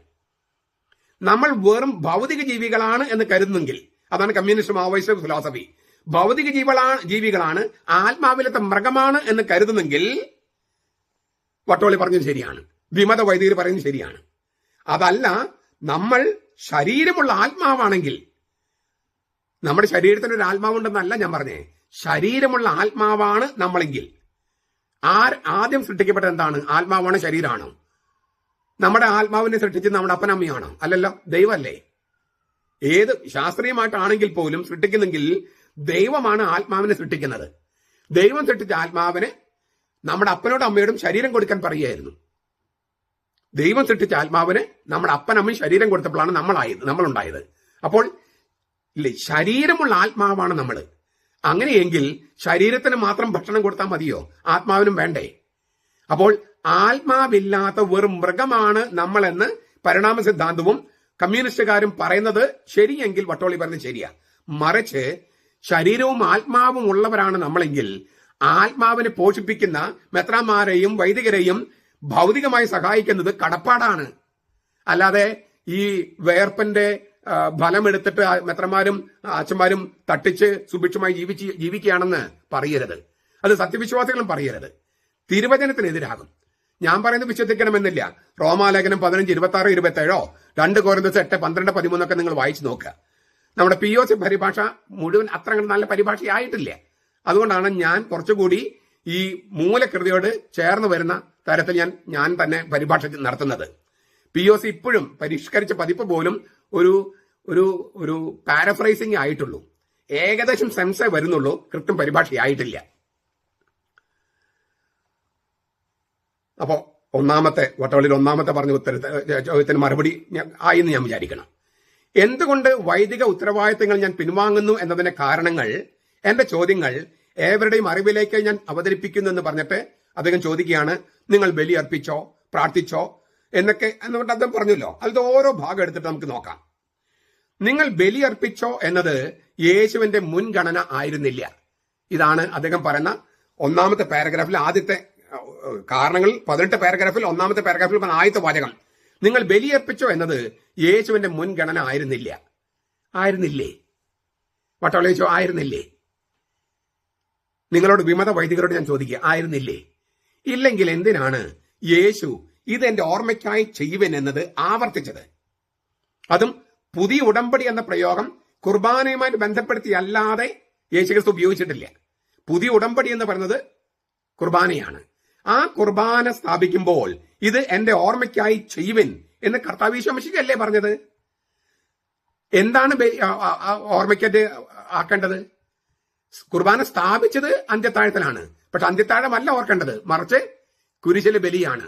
നിങ്ങൾ ഈ അപ്പം മുറിക്കുമ്പോഴും ഈ പാനപാത്രം കുടിക്കുമ്പോഴും അവന്റെ മരണം, അവന്റെ വീണ്ടും വരവ് വരെ പ്രഘോഷിക്കുകയാണ്. കർത്താവിന്റെ കുരിശിലെ ബലിയും അവന്റെ കബറടക്കവും അവന്റെ ഉത്ഥാനവും അവന്റെ പ്രത്യാഗമനം വരെ പ്രഘോഷിക്കുന്നതാണ് വിശുദ്ധ ബലി. അത് ആവർത്തിക്കാൻ കർത്താവ് ഈശോ മിശിഹയല്ലേ പറഞ്ഞേ? അപ്പോ അത് യേശുവിന്റെ പരിഗണനയായിരുന്നില്ല എന്ന് വട്ടോളീസിന് എങ്ങനെ പറയാൻ പറ്റും? നിങ്ങൾ ബലിയർപ്പിച്ചോ എന്നത് യേശുവിന്റെ മുൻഗണനയായിരുന്നില്ല എന്ന വട്ടോളിയത്തിന്റെ പ്രസ്താവന തീർത്തും വേദവിപരീതവും ഭാഷാണ്ഡതയും സഭാവിരുദ്ധവും കത്തോലിക്ക സഭയും മൊത്തം വെല്ലുവിളിക്കുന്നതുമാണ്. ഇത് മെത്രമാര് തിരിച്ചറിഞ്ഞാൽ അത്രയും നല്ലത്.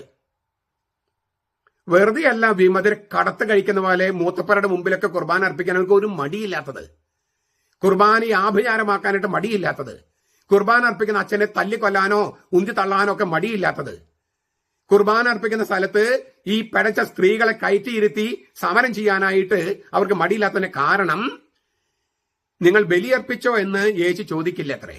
പിന്നെ എന്തിനാണ് യേശു ഇതെന്റെ ഓർമ്മയ്ക്കായി ചെയ്യുവിൻ എന്ന് ആവർത്തിച്ചത്? ഒരു പ്രാവശ്യമല്ല പറഞ്ഞ കർത്താവ്, പല പ്രാവശ്യം. ലൂക്കായുടെ സുവിശേഷം വായിച്ചു നോക്കിയേ, 22-ാം അധ്യായം, 1 കൊരിന്ത്യർ 11-ാമത്തെ അധ്യായം, മർക്കോസ് 14-ാം അധ്യായം, മത്തായി 26-ാം അധ്യായം ഒക്കെ വായിച്ചു നോക്കൂ. ഇതൊക്കെ ബൈബിളിലുണ്ട്. ഇതെന്റെ ഓർമ്മയ്ക്കായി ചെയ്യുവിൻ. അങ്ങനെ ചെയ്യാതെ ഇരിക്കുന്നവരാണ് പെന്തക്കോസ്തക്കാര്, ദൈവസഭക്കാര്, അങ്ങനെയുള്ളവരൊക്കെ. വട്ടോളിക്ക് അവരുടെ അത്ര പോലും വിവരമില്ല. അവരിപ്പോ ബണ്ണും കള്ളും വെച്ചിട്ടൊക്കെ ചില ശുശ്രൂഷ ചെയ്യുന്നുണ്ട്. അത് കുർബാനയാകുന്നില്ലെങ്കിൽ പോലും നമ്മളെ, അതായത് ഇതെന്താ ചെയ്യാത്തത് ചോദിക്കുന്നവർക്ക് മറുപടിയായിട്ട് അവര് കടയിൽ നിന്ന് ബണ്ണ് വാങ്ങിച്ചിട്ടും ജ്യൂസോ കള്ളോ ഒക്കെ ഉപയോഗിച്ചിട്ട് ചെയ്യുന്നുണ്ടെന്നാണ് ഞാൻ കേൾക്കണേ. ഞാൻ കണ്ടിട്ടില്ല, അങ്ങനെയുണ്ട്. അത്ര പോലും വിവരം വട്ടോളിക്കോ വിമത വൈദികർക്കോ ഇല്ല. അദ്ദേഹത്തിന്റെ അടുത്ത ഒരു ഇത്, നിങ്ങൾ പ്രാർത്ഥിച്ചോ എന്നത് യേശുവിന്റെ മുൻഗണന ആയിരുന്നില്ല. ആണോ? എന്തൊരു മണ്ടത്തര വട്ടോളി ചെയ്ത് പറയണേ.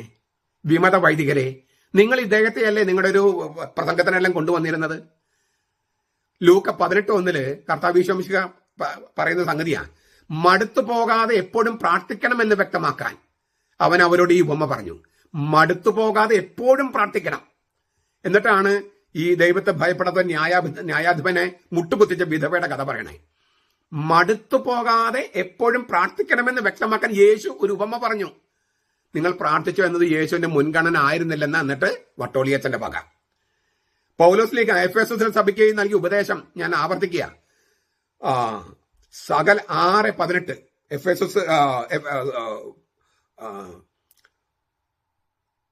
എഫേസസിൽ സഭയ്ക്ക് എന്ന് പറഞ്ഞാല് 1 തിമോത്തിയോസ് 6:18 സകല പ്രാർത്ഥനയാലും യാചനയാലും ഏത് നേരത്തും എഫേസസുകാർക്കുള്ള ലേഖനത്തിൽ 6:18-20 സകല പ്രാർത്ഥനയാലും യാചനയാലും ഏത് നേരത്തും ആത്മാവിൽ പ്രാർത്ഥിച്ചും അതിനായി ജാഗരണം പാലിച്ചുകൊണ്ടും സകല വിശുദ്ധന്മാർക്കും എനിക്ക് വേണ്ടി പ്രാർത്ഥനയിൽ പൂർണ്ണ സ്ഥിരത കാണിക്കുവിൻ. സകല പ്രാർത്ഥനയാലും യാചനയാലും ഏത് നേരത്തും ആത്മാവിൽ പ്രാർത്ഥിച്ചും അതിനായി ജാഗരണം പാലിച്ചുകൊണ്ടും സകല വിശുദ്ധർക്കും എനിക്ക് വേണ്ടി പ്രാർത്ഥനയിൽ പൂർണ്ണ സ്ഥിരത കാണിക്കുവിൻ. അപ്പൊ നിങ്ങൾ പ്രാർത്ഥിച്ചോ എന്നത് യേശുവിന്റെ മുൻഗണനയല്ലേ?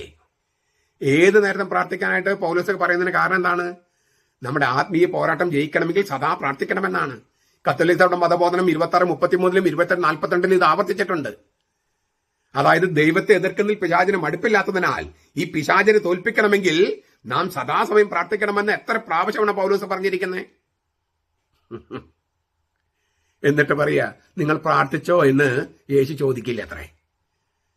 വട്ടോളിച്ചന് ബൈബിള് വല്ലതും വായിച്ചിട്ടുണ്ടാവോ? ഏത് ഭാഷയിലാണ് നിങ്ങൾ പ്രാർത്ഥിച്ചത്? ദൈവശാസ്ത്രമായ പ്രാർത്ഥന ഉള്ളടക്കം ഭാഷ എന്നിവ കൃത്യമായിരുന്നോ എന്നുള്ളതൊന്നും യേശുവിന്റെ മുൻഗണനകളായിരുന്നില്ല. ആയിരുന്നു. ഈ ദൈവശാസ്ത്രപരം, ഞാൻ ഏത് ഭാഷ എന്നുള്ള കാര്യം കുറച്ച് കഴിഞ്ഞിട്ട് പറയാം. ദൈവശാസ്ത്രപരമായ പ്രാർത്ഥന ഉള്ളടക്കം ഭാഷ എന്നിവ കൃത്യമായിരുന്നോ എന്നുള്ളത് യേശുവിന്റെ മുൻഗണനയായിരുന്നു. ഒരു തെളിവ് ഞാൻ പറയാം. തീത്തോസിന് എഴുതിയ ലേഖനത്തിൽ 1-ാമത്തെ അധ്യായം 1 മുതൽ 5 വരെ വാക്യങ്ങൾ. നമ്മുടെ രക്ഷകനായ ദൈവത്തിന്റെ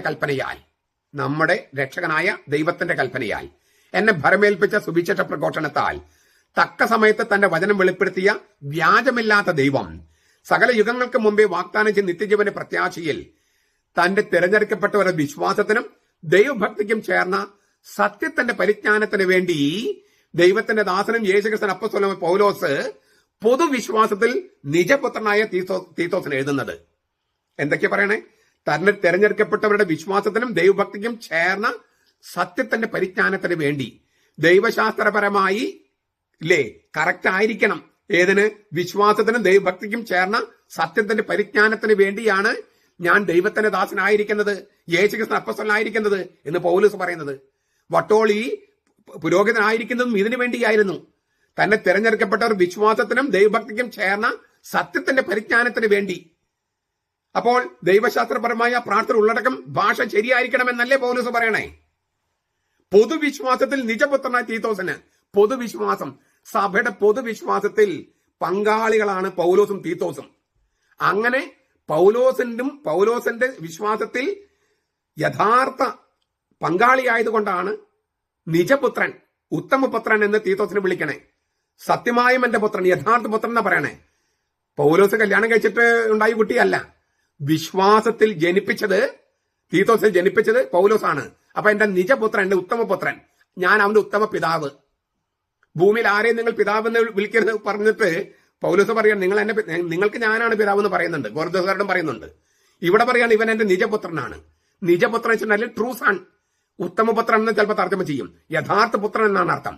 എന്ന് വെച്ചാൽ എനിക്ക് ഭാര്യയിലുണ്ടായ മകനെന്നല്ല, വിശ്വാസത്തിൽ ഞാൻ ജനിപ്പിച്ചവൻ. ഞാൻ അവന് പിതാവും അവൻ എനിക്ക് പുത്രനുമാണ്. കാരണം എന്താ? ഒരു പൊതുവിശ്വാസത്തിൽ പങ്കാളികളാണ് ഞങ്ങള്. തീർന്നില്ല. എന്നിട്ട് പറയാണ്, ഇനിയും ശേഷിക്കുന്ന കാര്യങ്ങൾ നീ ക്രമത്തിലാക്കേണ്ടതിനും ഞാൻ നിന്നോട് ആജ്ഞാപിച്ചതുപോലെ പട്ടണം തോറും പുരോഹിതന്മാരെ നിയമിക്കുന്നതിനും വേണ്ടിയാണ് ഞാൻ നിന്നെ ക്രേത്തയിൽ വിട്ടിട്ട് പോന്നത്. രണ്ടുപേരും കൂടി അവിടെ സുവിശേഷം പ്രഘോഷിക്കാൻ പോയി. എന്നിട്ട് ക്രേത്തയില് മെത്രാനായി തീത്തോസിനെ വാഴിച്ചു. എന്തിനെന്നറിയോ? ഇനിയും ശേഷിക്കുന്ന കാര്യങ്ങൾ ക്രമത്തിലാക്കാൻ സഭയുടെ കാര്യങ്ങൾ, അതായത് ദൈവശാസ്ത്രവും പ്രാർത്ഥനയും ലിറ്റർജിയും സഭാഘടനയും ക്രമത്തിലാക്കാൻ ഞാൻ നിന്നോട് ആജ്ഞാപിച്ചതിൽ പട്ടണം തോറും പുരോഹിതന്മാരെ നിയമിക്കുക. പുരോഹിതന്മാരെ എന്തിനാ നിയമിക്കുന്നത്? ഈ പറഞ്ഞ കാര്യത്തിനാ. തെരഞ്ഞെടുക്കപ്പെട്ട ഒരു വിശ്വാസം, ദൈവഭക്തിക്ക് ചേർന്ന സത്യത്തിന്റെ പരിജ്ഞാനം. ഈ ക്രേത്ത പറഞ്ഞ ദ്വീപിലെ മെത്രാനായിരുന്നു പറഞ്ഞല്ലോ തീത്തോസ്. ക്രേത്തനൈസ് എന്നൊരു പ്രയോഗമുണ്ട്. ക്രേത്തനൈസ് നുണ പറയുക, ചതിക്കുക, വഞ്ചിക്കുക എന്നൊക്കെയാണ് അതിന് ഗ്രീക്ക് ഭാഷയിൽ അർത്ഥം. അങ്ങനെ പറയാൻ കാരണമുണ്ട്. ഈ ക്രേത്തയിൽ ഒരുപാട് വ്യാജ പ്രബോധകരുണ്ടായിരുന്നു. അവർ ചതിയും വഞ്ചനയും നുണ പറയലുമാണ്. ഇപ്പൊ നമ്മൾ വിമത വൈദികർ ചെയ്യുന്ന പോലെയും മുന്നേറ്റക്കാർ ചെയ്യുന്ന പോലെയും. അതുകൊണ്ട് തീത്തോസിന് എഴുതുകയാണ് 1-ാമത്തെ അധ്യായം 10-12 വാക്യങ്ങളിൽ, എന്തെന്നാൽ വൃഥാ വാചാലന്മാരും, വട്ടോളി അങ്ങനെ പെടും, മനോവഞ്ചകന്മാരും വട്ടോളി അതിൽ പെടും, ഒന്നിനും വഴങ്ങാത്തവരും വിമത വൈദ്യരും വട്ടോളി അതിൽ പെടും, പലരും അവിടെയുണ്ട്. വിശേഷിച്ച് പരിച്ഛേദനക്കാര്. അവരുടെ വായ് അടയ്ക്കണം, അവരുടെ വായ് അടയ്ക്കേണ്ടതാണ്. നീചമായ ലാഭത്തെ ഉന്നം വെച്ചുകൊണ്ട് അരുതാത്ത കാര്യങ്ങൾ പഠിപ്പിക്കുന്നത് മുഖേന കുടുംബങ്ങൾ ഒന്നാകെ അവർ തകിടം മറിക്കുന്നു. ക്രേത്തയിലെ ആളുകൾ സർവ്വതാ അസത്യവാദികളും ദുഷ്ടജന്തുക്കളും മടിയന്മാരായ പെരുവയറന്മാരുമാണ് എന്നത്രേ അവരിൽ ഒരുവൻ, അവരുടെ ഒരു വിദ്വാൻ തന്നെ പറഞ്ഞിരിക്കുന്നത്. വിദ്വാൻ എന്നതിന് പ്രവാചകൻ എന്ന വാക്കാണ് ഉപയോഗിച്ചിരിക്കുന്നത്, പ്രൊഫത്തേസ്. പക്ഷെ അത് പൗലോസ് അദ്ദേഹത്തെ പ്രവാചകനെ കാണുന്നില്ല. ക്രിസ്തുവിന് മുമ്പ് 6-ാം നൂറ്റാണ്ട് ജീവിച്ച എപ്പിമെനീദസ് എന്ന് പറഞ്ഞൊരു കവിയാണ് ക്രേത്തയ നിവാസികൾ പെരുവയറന്മാരാണെന്ന് പറഞ്ഞത്.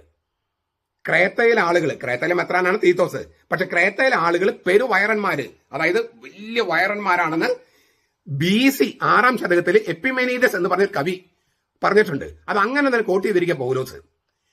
വാസ്തവത്തിൽ എന്താ കാര്യം എന്നറിയോ? ഈ പെരുവയറന്മാർ എന്ന് വെച്ചാൽ തീറ്റപ്രിയന്മാർ അർത്ഥത്തിലല്ല. അവർ തല ഉപയോഗിക്കില്ല, വയറാണ് ഉപയോഗിക്കുക. എല്ലാത്തിനും വയറാണ്. വട്ടോളിച്ചൻ പറഞ്ഞില്ലേ, ഈ അൽമായരുടെ വേർപ്പിന്റെയും അധ്വാനത്തിന്റെയും ഫലം ഞങ്ങള് വയറ്റിലേക്ക് കൊണ്ടുപോവുകയാണ്. തല ഉപയോഗിക്കില്ല, ആത്മാവ് ഉപയോഗിക്കില്ല. അതുകൊണ്ട് അവരെ കുറിച്ച് പൗലോസ് എന്താ പറയണത്? വൃഥാ വാചാലന്മാരും മനോവഞ്ചകരുമായി ഒന്നിനും വഴങ്ങാത്തവരായ പലരും അവിടെയുണ്ട്. അവരുടെ വായ് അടയ്ക്കേണ്ടതാണ്. നീചമായ ലാഭത്തെ ഉന്നം വെച്ചുകൊണ്ട് അരുതാത്ത കാര്യങ്ങൾ പഠിപ്പിക്കുന്നത് മുഖേന കുടുംബങ്ങളെ വെച്ചാൽ കുടുംബങ്ങൾ മാത്രമല്ല, ഗൃഹസഭകള്, ഇപ്പോഴത്തെ ഇടവക എന്ന് പറയാം, കുടുംബങ്ങളെ ഒന്നാകെ അവർ തകിടം മറിക്കുന്നു. ഇതിലത്തെ ഓരോ കാര്യങ്ങളും ഇപ്പോഴത്തെ വിമത വൈദികർക്ക് ചേരും, അൽമായി മുന്നേറ്റക്കാർക്ക് ചേരും. ക്രേത്തയിലെ ആളുകൾ സർവ്വതാ അസത്യവാദികളും, ക്രേത്തയിൽ നിന്ന് പകരം എറണാകുളം അങ്കമാലിയിലെ ആളുകൾ അൽമായി മുന്നേറ്റക്കാർ സർവ്വതാ അസത്യവാദികളും ദുഷ്ടജന്തുക്കളും മടിയന്മാരായ പെരുവയറന്മാരുമാണത്രേ എന്നാണ് അവരിൽ ഒരുവൻ, വട്ടോളി തന്നെ, ഒരു വിദ്വാൻ തന്നെ പറഞ്ഞിരിക്കുന്നത് എന്ന് നമുക്ക് പാരഫ്രൈസ് ചെയ്യാം. കാരണം ഈ പറഞ്ഞിരിക്കുന്ന കാര്യങ്ങളൊക്കെ അവിടെയുണ്ട്. ചുരുക്കത്തില് ദൈവശാസ്ത്രപരമായി ശരിയായ സംഗതികൾ വേണം, നീ ക്രമപ്പെടുത്തണം. അതിനെ ലംഘിക്കുന്ന കുറെ പേര് അവിടെയുണ്ട്, പെരുവയറന്മാര്. അവരുടെ വായ അടയ്ക്കണമെന്നല്ലേ ക്രേത്തയിലെ മെത്രാനോട് പൗലോസ് പറഞ്ഞിരിക്കുന്നത്. എന്നിട്ട് വീണ്ടും ക്രേത്തയിലെ മെത്രാനായി പൗലോസ് വാഴിച്ച ഈ തീത്തോസിനോട് പിന്നെയും പറയാണ് 2-ാമത്തെ അധ്യായം 1 മുതൽ 8 വരെ. അല്ല, ഞാൻ കുറച്ച് വായിക്കുന്നുള്ളൂ. എന്നാൽ നീ സാരഗർഭമായ പ്രബോധനത്തിന് ചേരുന്നത് പ്രസ്താവിക്കുക. സാരഗർഭമായ പ്രബോധനം എങ്ങനെ, അതിനെന്താ പറയാ? ഹുഗി അയനോ ഡിഡാസ്കാലിയ എന്നാണ് ഗ്രീക്ക്. സാരഗർഭമായ പ്രബോധനം, അത് അത്രണ്ട് പരിഭാഷ പോരാ. ഹുഗി അയനോ ഡിഡാസ്കാലിയ എന്ന് പറഞ്ഞാൽ സൗണ്ട് ഡോക്ട്രിൻ എന്നാണ്. ക്രൈസ്തവ വിശ്വാസത്തിന് ചേരുന്ന ഭദ്രമായ ഡോക്ട്രിൻ, സിദ്ധാന്തം. ക്രൈസ്തവ വിശ്വാസത്തിന് ചേരുന്ന സിദ്ധാന്തം, ക്രൈസ്തവ സിദ്ധാന്തമാണ് നീ പ്രസ്താവിക്കാവൂ. അപ്പൊ ദൈവശാസ്ത്രം കറക്റ്റ് ആകണമെന്നല്ലേ പൗലോസ് പറയണേ മെത്രാനോട്. എന്നാൽ നീ സാരഗർഭമായി പ്രബോധനം ചേരുന്നത് മാത്രം പ്രസ്താവിക്കുക. പ്രായം ചെന്ന പുരുഷന്മാർ മിതത്വം പാലിക്കുന്നവരും ഗൗരവബുദ്ധികളും സുബോധമുള്ളവരും വിശ്വാസത്തിലും സ്നേഹത്തിലും സഹനചര്യത്തിലും ആരോഗ്യമുള്ളവർ, വിശ്വാസത്തിൽ ആരോഗ്യമുള്ളവരായിരിക്കണം. പ്രബോധനം സത്യനിഷ്ഠയും ഗൗരവബോധവും ആക്ഷേപത്തിന് ഇട നൽകാത്ത സമഗ്ര വചനം, സൗണ്ട് വേർഡ്. 3 കാര്യങ്ങൾ പറഞ്ഞേ: sound doctrine, sound faith, sound word. അതായത് ഭദ്രമായ പ്രബോധനം, ക്രിസ്തീയ സിദ്ധാന്തം, ഭദ്രമായ വിശ്വാസം, സമഗ്രമായ വചനം അല്ലെങ്കിൽ സമഗ്ര വചനം. എന്ന് വെച്ചാൽ സത്യവിശ്വാസത്തിന് ചേരാത്ത ക്രൈസ്തവ സിദ്ധാന്തം പഠിപ്പിക്കുന്നവർ ക്രേത്തയിലുണ്ട്. അത് പാടില്ല, ദൈവശാസ്ത്രപരമായി തെറ്റാണ്. അതുകൊണ്ട് ദൈവശാസ്ത്രപരമായി നീ കറക്റ്റ് ചെയ്യണമെന്ന് പൗലോസ് ലീഗ ക്രേത്തയിലെ മെത്രാൻ എഴുതിയിരിക്കുകയാണ്, തീത്തോസിന് എഴുതിയിരിക്കുക. നിങ്ങളുടെ ബൈബിളിലുണ്ട് അത്. തീത്തോസ് 2-ാമത്തെ അധ്യായം 1 മുതൽ 8 വരെ. എന്നാൽ നീ സാരഗർഭമായ പ്രബോധനത്തിന് ചേരുന്നത് മാത്രം പ്രസ്താവിക്കുക. പ്രായം ചെന്ന പുരുഷന്മാർ മിതത്വം പാലിക്കുന്നവരും ഗൗരവബുദ്ധികളും സുബോധമുള്ളവരും വിശ്വാസത്തിലും സ്നേഹത്തിലും സഹനശീലത്തിലും, വിശ്വാസം, സ്നേഹം, പ്രത്യാശയുടെ പ്രായോഗിക രൂപമാണ് സഹനശീലം, ആരോഗ്യമുള്ളവർ. സൗണ്ട് ഫെയ്ത്ത് എന്നാണ് പറയണേ. ആരോഗ്യമുള്ള വിശ്വാസം. ഈ വട്ടോളിയത്തിൻ്റെത് ആരോഗ്യമുള്ള വിശ്വാസമല്ല, രോഗഗ്രസ്തമായ വിശ്വാസമാണ്. വിമത വൈദികരുടേത് രോഗഗ്രസ്തമായ വിശ്വാസമാണ്. അത് തിരുത്തണം, അവർ വായ അടയ്ക്കണമെന്നാണ് ക്രേത്തയിലെ മെത്രാനായ തീത്തോസിനോട് പൗലോസിലേക്ക് പറയണേ. സമഗ്ര വചനം കൊടുക്കണം. വചനം ഇങ്ങനെ മുറിച്ച് കൊടുക്കാൻ പാടില്ല, സമഗ്രമായ വചനം കൊടുക്കണം. ഇക്കാര്യം എഫേസുസിലെ മെത്രാനായി നിയമിക്കപ്പെട്ട തിമോഥെയോസിനോട് പൗലോസ് പറയുന്നുണ്ട്. 1 തിമോഥെയോസ് 1:10. ഞാൻ ഇല്ലേ അവിടെ സത്യപ്രബോധനം എന്നാണ് പറയണേ. കുഗി ഐനോ ഡിഡസ്കാലി എന്ന വാക്ക് തന്നെ ഉപയോഗിച്ചിരിക്കുന്നത്. നമ്മൾ തർജ്ജമ ചെയ്യുമ്പോൾ സത്യപ്രബോധനം, ഇവിടെ നമ്മൾ സാരഗർഭമായി പ്രബോധനം എന്ന് പറയുന്നതും അവിടെ സത്യപ്രബോധനം എന്ന് പറയുന്നതും രണ്ടും ഒന്ന് തന്നെ. ജ്ഞാനവും വകതിരിവും യുക്തിയോട് ചേർന്ന് പോകുന്നതുമായ ക്രിസ്തീയ സിദ്ധാന്തമാണ് സത്യപ്രബോധനം. ദൈവശാസ്ത്രപരമായി ജ്ഞാനവും വകതിരിവും അതേസമയം യുക്തിയോട് ചേർന്ന് പോകുന്നതും. വിശ്വാസം യുക്തിയും എതിരല്ല, രണ്ട് ചിറകുകളാണ്. സത്യത്തിലേക്ക് പറക്കാനുള്ള 2 ചിറകുകളാണ് യുക്തിയും വിശ്വാസവും. അവ പരസ്പരം എതിരല്ല. അതിസ്വാഭാവികമാണെങ്കിലും മനുഷ്യന്റെ ബുദ്ധിക്കും യുക്തിക്കും നിരക്കുന്നതും ധാർമ്മികമായി സത്യവുമാണ് സാരഗർഭമായ വചനങ്ങള്, ആരോഗ്യമുള്ള വിശ്വാസം, പഥ്യവചനം എന്നിങ്ങനെ ഇതൊക്കെ ഒരേ തരത്തിലാണ്. സൗണ്ട് ഡോക്ടർ എന്നുള്ള അർത്ഥത്തിലാണ് ഉപയോഗിക്കുന്നത്. സൗണ്ട് ഫെയ്ത്ത്, സൗണ്ട് വേർഡ്, ഇതെല്ലാം നൽകാനാണ് മെത്രാന്മാരും പുരോഹിതന്മാരും. അപ്പൊ ദൈവശാസ്ത്രപരമായി കറക്റ്റ് ആയിരിക്കണമെന്നല്ലേ പൗലോസ്ലീഹ പറഞ്ഞതിന്റെ അർത്ഥം? അപ്പൊ അത് പറ്റില്ല, അത് വേണ്ടെന്ന് പറയാനായിട്ട് എങ്ങനെയാണ് വട്ടോളിച്ചന് കഴിയുക? ഞാൻ ഈ പറഞ്ഞതൊക്കെ തിരുവചനങ്ങളല്ലേ? ഇത് വട്ടോളിച്ചും വിശ്വസിക്കുന്നുണ്ടോ തിരുവചനമാണെന്ന്? എന്തിനാണ് വൈദികര്, എന്തിനാണ് മെത്രാന്മാര്, എന്തിനാണ് പ്രാർത്ഥന ആവശ്യമായിരിക്കുന്നത്? പ്രാർത്ഥനയുടെ വിശ്വാസം, ദൈവശാസ്ത്രം, അത് സത്യമായിരിക്കേണ്ട ആവശ്യകത, ഇതാണ് സത്യത്തിന്റെ പരിജ്ഞാനം എന്നുള്ള വാക്കിന് പോലും അർത്ഥം. ഇവയെല്ലാം യേശുവിന്റെ മുൻഗണന ആയിരുന്നെന്നല്ലേ പൗലോസ്ലീഹ ഈ പഠിപ്പിക്കുന്നതിലൂടെ, ബൈബിളിലെ തിരുവചനത്തെ പഠിപ്പിക്കുന്നതിലൂടെ വ്യക്തമാക്കുന്നത്. ഞാൻ പറഞ്ഞു ഭാഷയെക്കുറിച്ച് പറയാമെന്ന് ഞാൻ പറഞ്ഞു, അതിലേക്ക് വരികയാണ്. ആരാധനക്രമം അനുസരിച്ച് തന്നെയാണോ ആ പ്രാർത്ഥനകൾ ക്രോഡീകരിക്കപ്പെട്ടിട്ടുള്ളത്? നിങ്ങൾ സിനഗോഗിൽ മുടങ്ങാതെ പോകുന്നുണ്ടോ, പള്ളിയിൽ പോകുന്നുണ്ടോ എന്ന് ഇപ്പോൾ വായിക്കണം എന്നത് യേശുവിന്റെ മുൻഗണന ആയിരുന്നില്ലേ വട്ടോളിയച്ചോ? ഞാനൊരു 2-3 തിരുവചനങ്ങൾ ചോദിക്കട്ടെ. ലൂക്ക 4:15-16. യേശു അവരുടെ സിനഗോഗുകളിൽ പഠിപ്പിച്ചുകൊണ്ടിരുന്നു. എല്ലാവരും അവനെ പ്രശംസിച്ചു. അവൻ താൻ വളർന്ന നസ്രത്തിൽ വന്നപ്പോൾ സാബത്തിൽ തന്റെ പതിവ് പോലെ സിനഗോഗിൽ ചെന്ന് വായിക്കാൻ എഴുന്നേറ്റ് നിന്നു. യേശു വളർന്ന നസ്രത്തിൽ വന്നപ്പോൾ സാബത്തിൽ തന്റെ പതിവ് പോലെ സിനഗോഗിൽ. യേശുവിന്റെ പതിവായിരുന്നു എല്ലാ സാബത്തിലും സിനഗോഗിൽ പോകുക. അപ്പോൾ നിങ്ങൾ സിനഗോഗിൽ മുടങ്ങാതെ പോകുന്നുണ്ടോ എന്നത് യേശുവിന്റെ മുൻഗണന ആയിരുന്നില്ല എന്ന് വട്ടോളിച്ചൻ എങ്ങനെ പറയാൻ പറ്റും? പതിവ് പോലെ അവൻ സിനഗോഗിൽ പോയി, സാബത്തിൽ സിനഗോഗിൽ പോയി എന്നാണ് ലൂക്ക 4:16. എന്നിട്ട് സിനഗോഗിൽ മുടങ്ങാതെ പോകുന്നുണ്ടോ എന്നത് യേശുവിന്റെ മുൻഗണന ആയിരുന്നില്ല എന്ന് വട്ടോളിയച്ചൻ ഏത് ദൈവശാസ്ത്രത്തിന്റെ വെളിച്ചത്തിലാണ് പറയുന്നത്? വട്ടോളിച്ചന് യേശുക്രിസ്തുവിലോ ദൈവത്തിലോ വിശ്വാസമില്ല. അദ്ദേഹം പൗരോഹിത്യം ഉപേക്ഷിച്ച് പോകുകയാണ് വേണ്ടത്. ഏത് ഭാഷയിൽ പ്രാർത്ഥിച്ചു എന്നതിനുള്ള ഉത്തരവും അവിടെയുണ്ട്. അന്ന് പതിവ് പോലെ സാബത്തിലെ കർത്താവ് പോയി. എല്ലാ സാബത്തിലും കർത്താവ് സാബത്തിൽ പോകാറുണ്ട്, സിനഗോഗിൽ പോകാറുണ്ട് എല്ലാ സാബത്തിലും. അന്ന് പോയി. അന്ന് 2ാമത്തെ വായന വായിക്കാനായിട്ട് യേശുവാണ് ക്ഷണിക്കപ്പെട്ടത്. സിനഗോഗിന്റെ അധ്യക്ഷൻ യേശുവിനെ വിളിച്ചു. അപ്പൊ യേശുവിന് പരിചയം ഉണ്ടെന്നർത്ഥം. അവൻ എല്ലാ സാബത്തിലും സിനഗോഗിൽ പോയിരുന്നു. 2ാമത്തെ വായന യെശയ്യായുടെ പുസ്തകത്തിനാണ്. അത് വായിച്ചത് ഏത് ഭാഷയിലാണ്? ഹീബ്രു ഭാഷയില്.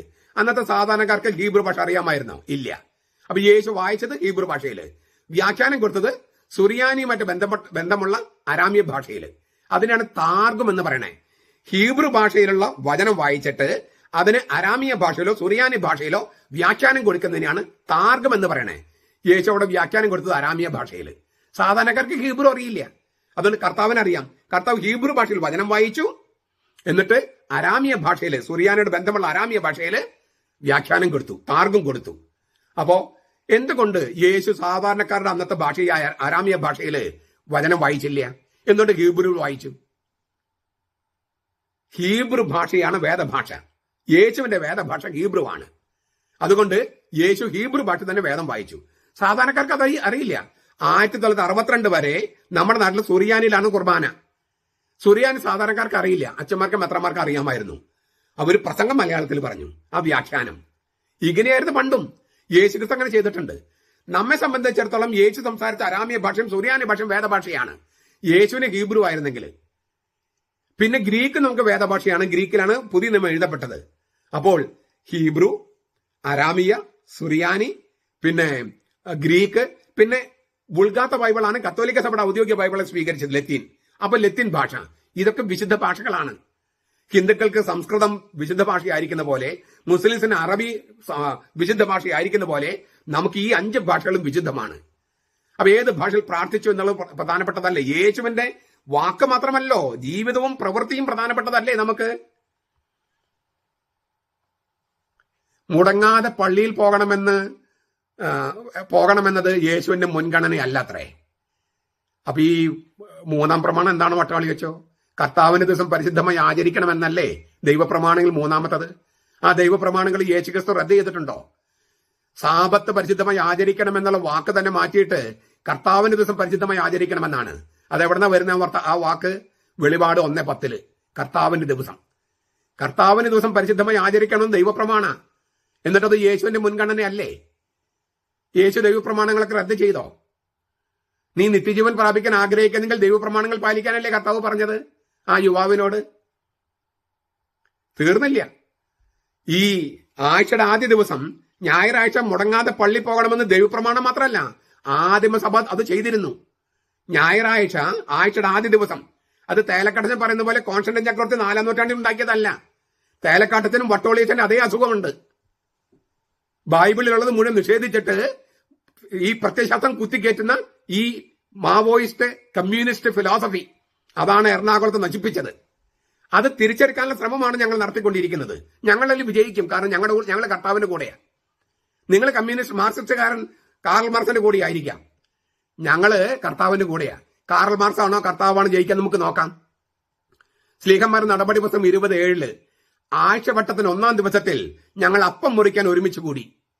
ആഴ്ചവട്ടത്തിന്റെ 1-ാം ദിവസത്തിൽ ഞാറ്റുവേല നമ്മൾ പറയില്ല, ഞായർ എന്ന് പറയുന്നത് സൂര്യൻ. ഞാറ്റുവേല വെച്ചാൽ സൂര്യനുമായിട്ട് ബന്ധപ്പെട്ടത്. ഞാറ്റുവേല എന്ന ആ വാക്ക് അവിടെ ഉപയോഗിച്ചിട്ടില്ല. സൺഡേ എന്നുള്ള വാക്ക് ഉപയോഗിച്ചിട്ടില്ല. ആഴ്ചവട്ടത്തിന്റെ 1-ാം ദിവസം, അതായത് ഞായറാഴ്ച, ഞങ്ങൾ അപ്പം മുറിക്കാൻ, കുർബാന അർപ്പിക്കാൻ ഒരുമിച്ച് കൂടി. സ്ലീഹന്മാരുടെ നടപടി പുസ്തകം 27 പറയണേ. എഴുതപ്പെട്ടത് 60കളിലാണ്. 4-ാം നൂറ്റാണ്ടിൽ കോൺസ്റ്റന്റൈൻ ചക്രവർത്തി അല്ല. 1 കൊരിന്തോസ് 16:1-2, അത് 1 കൊരിന്തോസ് എഴുതപ്പെട്ടത് ക്രിസ്തുവർഷം 55-ലാണ്. ക്രിസ്തുവർഷം 55 യേശു ക്രിസ്തു മരിച്ചിട്ട് 22 കൊല്ലം കഴിഞ്ഞിട്ടുള്ളൂ. ക്രിസ്തുവർഷം 55 എഴുതപ്പെട്ട 1 കൊരിന്തോസ് 16:1-2. ഇനി വിശുദ്ധന്മാർക്ക് വേണ്ടിയുള്ള ധർമ്മശേഖരത്തിന്റെ കാര്യം പ്രതിപാദിക്കാം. ഞാൻ ഗലാത്യയിലെ സഭകൾ ആജ്ഞാപിച്ചതുപോലെ നിങ്ങളും ചെയ്യുവൻ. ഞാൻ വരുമ്പോൾ പിരിവൊന്നും നടത്താതിരിക്കേണ്ടതിന് നിങ്ങൾ ഓരോരുത്തരും തന്റെ കഴിവനുസരിച്ചുള്ള തുക ആഴ്ചവട്ടത്തിന്റെ ആദ്യ ദിവസം തോറും നീക്കിവെക്കുകയും തന്റെ പുരോഗതി അനുസരിച്ച് സംഭരിച്ചു വെക്കുകയും വേണം. ആഴ്ചവട്ടത്തിന്റെ ആദ്യ ദിവസം, അതായത് കുർബാന അർപ്പിക്കാനായിട്ട് ആഴ്ചവട്ടത്തിന്റെ ആദ്യ ദിവസം വരുമ്പോൾ നിങ്ങൾ ഈ യെറൂസലേമിലെ പാവങ്ങളെ സഹായിക്കാനുള്ള പിരിവ് എടുക്കണം. അപ്പൊ ഞാൻ വരുമ്പോൾ വലിയൊരു കളക്ഷൻ എടുക്കണ്ട, എല്ലാ ഞായറാഴ്ചയും കുറച്ച് പിരിക്കുക എന്ന് ആഴ്ചവട്ടത്തിന്റെ ആദ്യ ദിവസം അപ്പം മുറിക്കാൻ പങ്കുചേരുമ്പോൾ പണം ശേഖരിക്കണം. പൗലോസിക കൊറിന്തോസ് സഭയ്ക്ക് എഴുതിയിരിക്കുക. ഇത് റോമാക്കാർക്കുള്ള ലേഖനത്തിൽ കണ്ട കാര്യം നമ്മൾ കണ്ടതാണ്. അപ്പൊ ഇവിടെ ഇതിനകത്തൊക്കെ കൃത്യമായിട്ട് ഉത്തരങ്ങളുണ്ട്. നമ്മൾ പറഞ്ഞ ചോദ്യങ്ങൾക്കൊക്കെ ആഴ്ചവട്ടത്തിന്റെ ആദ്യ ദിവസം സമ്മേളിച്ചിരുന്നത് ആദിമസഭ യേശുവിന്റെ പരിഗണന മുൻഗണന ആയിരുന്നില്ലെങ്കിൽ അവരെങ്ങനെ സമ്മേളിക്കുമായിരുന്നോ? പിന്നെ ഞാൻ പറഞ്ഞു കഴിഞ്ഞല്ലോ, ഈ ധർമ്മശേഖരത്തിന് ദിവ്യ ശുശ്രൂഷ, അതായത് പണം പിരിക്കുന്നത്, കുർബാനക്കേട്ടിൽ പണം പിരിക്കുന്നത് ലിറ്റർജിയാണ്. ധർമ്മശേഖരത്തിന്റെ ദിവ്യ ശുശ്രൂഷ, the liturgy of the collection of money എന്നാണ് അതിന്റെ ഇംഗ്ലീഷ്. അത് കാരണം ഈ കർത്താവിന് അർപ്പിക്കുന്ന ഈ സ്നേഹത്തോടൊപ്പം തന്നെ പ്രധാനപ്പെട്ടതാണ് പാവപ്പെട്ടവരെ സഹായിക്കുന്ന സ്നേഹവും പരസ്നേഹം. അത് രണ്ടും ഒരുമിച്ച് നടക്കുന്നതാണത്. പണത്തെ ശുദ്ധീകരിക്കുന്ന കർമ്മം കൂടിയാണത്. ദൈവത്തിന് ദിവ്യശുശ്രൂഷ ചെയ്യുന്ന ഒരു കർമ്മമായിട്ടാണ് പൗലോസ് അതിനെ കണ്ടിരിക്കുന്നത്. അതിനാൽ ഈ പറഞ്ഞ യേശുവിന്റെ മുൻഗണനയായിരുന്നില്ല എന്ന് പറയുന്നത് തെറ്റാന്ന് വെച്ചാൽ വളരെ വേദവിപരീതമായ ഒരു സംഗതിയാണ് വട്ടോളിച്ചൻ പഠിപ്പിക്കുന്നത്. നേർച്ചകളും കാഴ്ചകളും സമർപ്പിക്കുന്നുണ്ടോ എന്നത് യേശുവിന്റെ മുൻഗണന ആയിരുന്നില്ലേ വട്ടോളിയച്ചോ? ഇല്ലെങ്കിൽ എന്തിനാണ് യേശു ഇങ്ങനെ ചെയ്തത്? മർക്കോസ് 12:41-44. അനന്തരം യേശു ഭണ്ഡാരത്തിന് നേരെ ഇരിക്കുന്നു. ആര്? യേശു. ജനക്കൂട്ടം ഭണ്ഡാരത്തിൽ പണം ഇടുന്നത് നോക്കിക്കൊണ്ടിരുന്നു. യേശു ഭണ്ഡാരത്തിന് നേരെ ഇരുന്നിട്ട് ജനക്കൂട്ടം ഭണ്ഡാരത്തിൽ പണം ഇടുന്ന് നോക്കിക്കൊണ്ടിരുന്നു. 12:41 മർക്കോസ്. ധനവാന്മാർ പലരും വളരെയധികം നിക്ഷേപിച്ചു. എന്നാൽ ദരിദ്രയായ ഒരു വിധവ വന്ന് ചെറിയ തുട്ടിന് തുല്യമായി 2 ചെമ്പ് നാണയങ്ങൾ ഇട്ടു. അപ്പോൾ അവൻ ശിഷ്യന്മാരെ അടുത്ത് വിളിച്ച് അവരോട് പറഞ്ഞു, ഞാൻ സത്യമായി നിങ്ങളോട് പറയുന്നു, ഭണ്ഡാരത്തിലിട്ട എല്ലാവരെക്കാൾ ഈ ദരിദ്രയായ വിധവ അധികം ഇട്ടിരിക്കുന്നു. എല്ലാവരും തങ്ങൾ സമൃദ്ധിയിൽ നിന്നിട്ടു, ഇവളാകട്ടെ തന്റെ ഇല്ലായ്മയിൽ നിന്ന് തനിക്കുള്ളതെയും തന്റെ ഉപജീവനം മുഴുവനും ഇട്ടിരിക്കുന്നു. ഈ നേർച്ചകളും കാഴ്ചകളും സമർപ്പിക്കുന്നുണ്ടോ എന്ന് അറിയാനായിട്ട് ഭണ്ഡാരത്തിന് നേരെ കർത്താവ് ചെന്നിരിക്കുന്നു. എന്നിട്ട് യേശുവിന്റെ മുൻഗണന ആയിരുന്നില്ല എന്ന് വട്ടോളിച്ചൻ എങ്ങനെ പറയാൻ പറ്റും? ഇനി ലൂക്കാസ് 11:42, ഫരിസയരായ നിങ്ങൾക്ക് ആ കഷ്ടം, നിങ്ങൾ തുളസിയുടെയും അരൂതയുടെയും മറ്റെല്ലാ ചെടികളുടെയും ദശാംശം കൊടുക്കുന്നു, എന്നാൽ ന്യായവും ദൈവസ്നേഹവും നിങ്ങൾ വിട്ടുകളയുന്നു. അടുത്ത വചനം, ഇവ ചെയ്യുകയും അവ അവഗണിക്കാതിരിക്കുകയും ചെയ്യണമായിരുന്നു. ഇവ ന്യായവും ദൈവസ്നേഹവും വിട്ടുകളയാതെ അത് ചെയ്യുകയും അവ ഏത് ദശാംശം, തുളസിയുടെയും അരുതയുടെയും മറ്റെല്ലാ ചെടിയും ദശാംശം അവഗണിക്കാതിരിക്കുകയും വേണമായിരുന്നു. അപ്പോൾ നേർച്ച കാഴ്ചകളൊക്കെ വേണമെന്നല്ലേ കർത്താവ് പഠിപ്പിച്ചത്? ദശാംശം കൊടുക്കരുതെന്ന് പറഞ്ഞിട്ടില്ല. ന്യായവും ദൈവസ്നേഹവും വിട്ടുകളഞ്ഞിട്ട് ദശാംശം കൊടുത്തിട്ട് കാര്യമില്ല. ദശാംശം കൊടുക്കുകയും നീതിയും ന്യായവും ദൈവസ്നേഹം അനുഷ്ഠിക്കുകയും ചെയ്യണം. രണ്ടും വേണമെന്ന കർത്താവ് പറഞ്ഞേ. അപ്പൊ നേർച്ചകളും കാഴ്ചകളും വേണമെന്നല്ലേ പറഞ്ഞത്? പാരമ്പര്യങ്ങൾ സൂക്ഷ്മതയോടെ പാലിക്കുന്നുണ്ടോ, നിയമങ്ങളും ഉപനിയമങ്ങളും ഇപ്പോൾ കാണുന്നു വള്ളിപ്പുള്ളി തെറ്റാതെ അനുസരിക്കുന്നുണ്ടോ എന്നുള്ളതൊന്നും യേശുവിന്റെ മുൻഗണനകളായിരുന്നില്ല.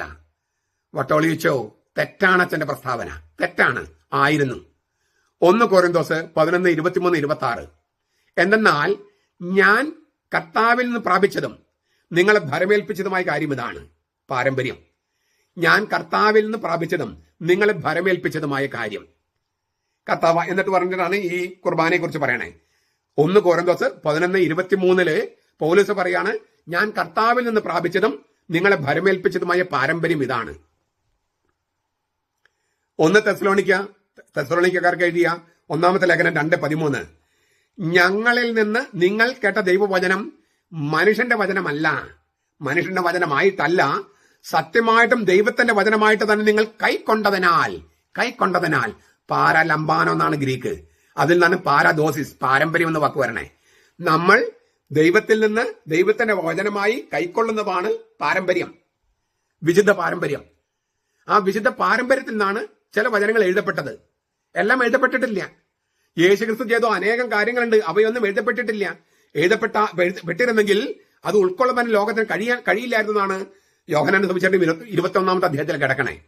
ചുരുക്കത്തില് 1 തെസ്സലോനിക്ക 2:13 പൗലോസിൽ പറയാണ്, ഒരു സെക്കൻഡ്,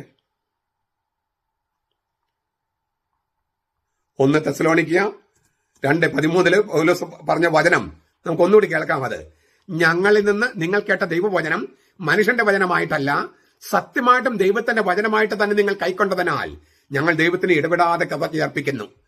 വിശുദ്ധിക്ക് നിങ്ങളിൽ അത് പ്രവർത്തിച്ചുകൊണ്ടിരിക്കുന്നു. നോക്കുക, ഈ കൈക്കൊണ്ടതിനാൽ എന്ന വാക്കിന് ഞാൻ അർത്ഥം പറഞ്ഞല്ലോ, പാരലംബാനോ. സഭയുടെ പാരമ്പര്യത്തിലുള്ള പ്രബോധനം സ്വീകരിക്കുന്നതിനെ സൂചിപ്പിക്കുന്ന സാങ്കേതിക പദമാണിത്. ഇതിൽ നിന്നാണ് പാരാഡോസിസ്, പാരമ്പര്യം എന്ന വാക്ക് ഉത്ഭവിക്കുന്നത്. സമ്പ്രദായം എന്ന വാക്കാണ് സത്യവേദ പുസ്തകത്തില്. അത് അത്ര നല്ല ഒരു വാക്കല്ല, പാരമ്പര്യം എന്ന് തന്നെയാണ് വേണ്ടത്.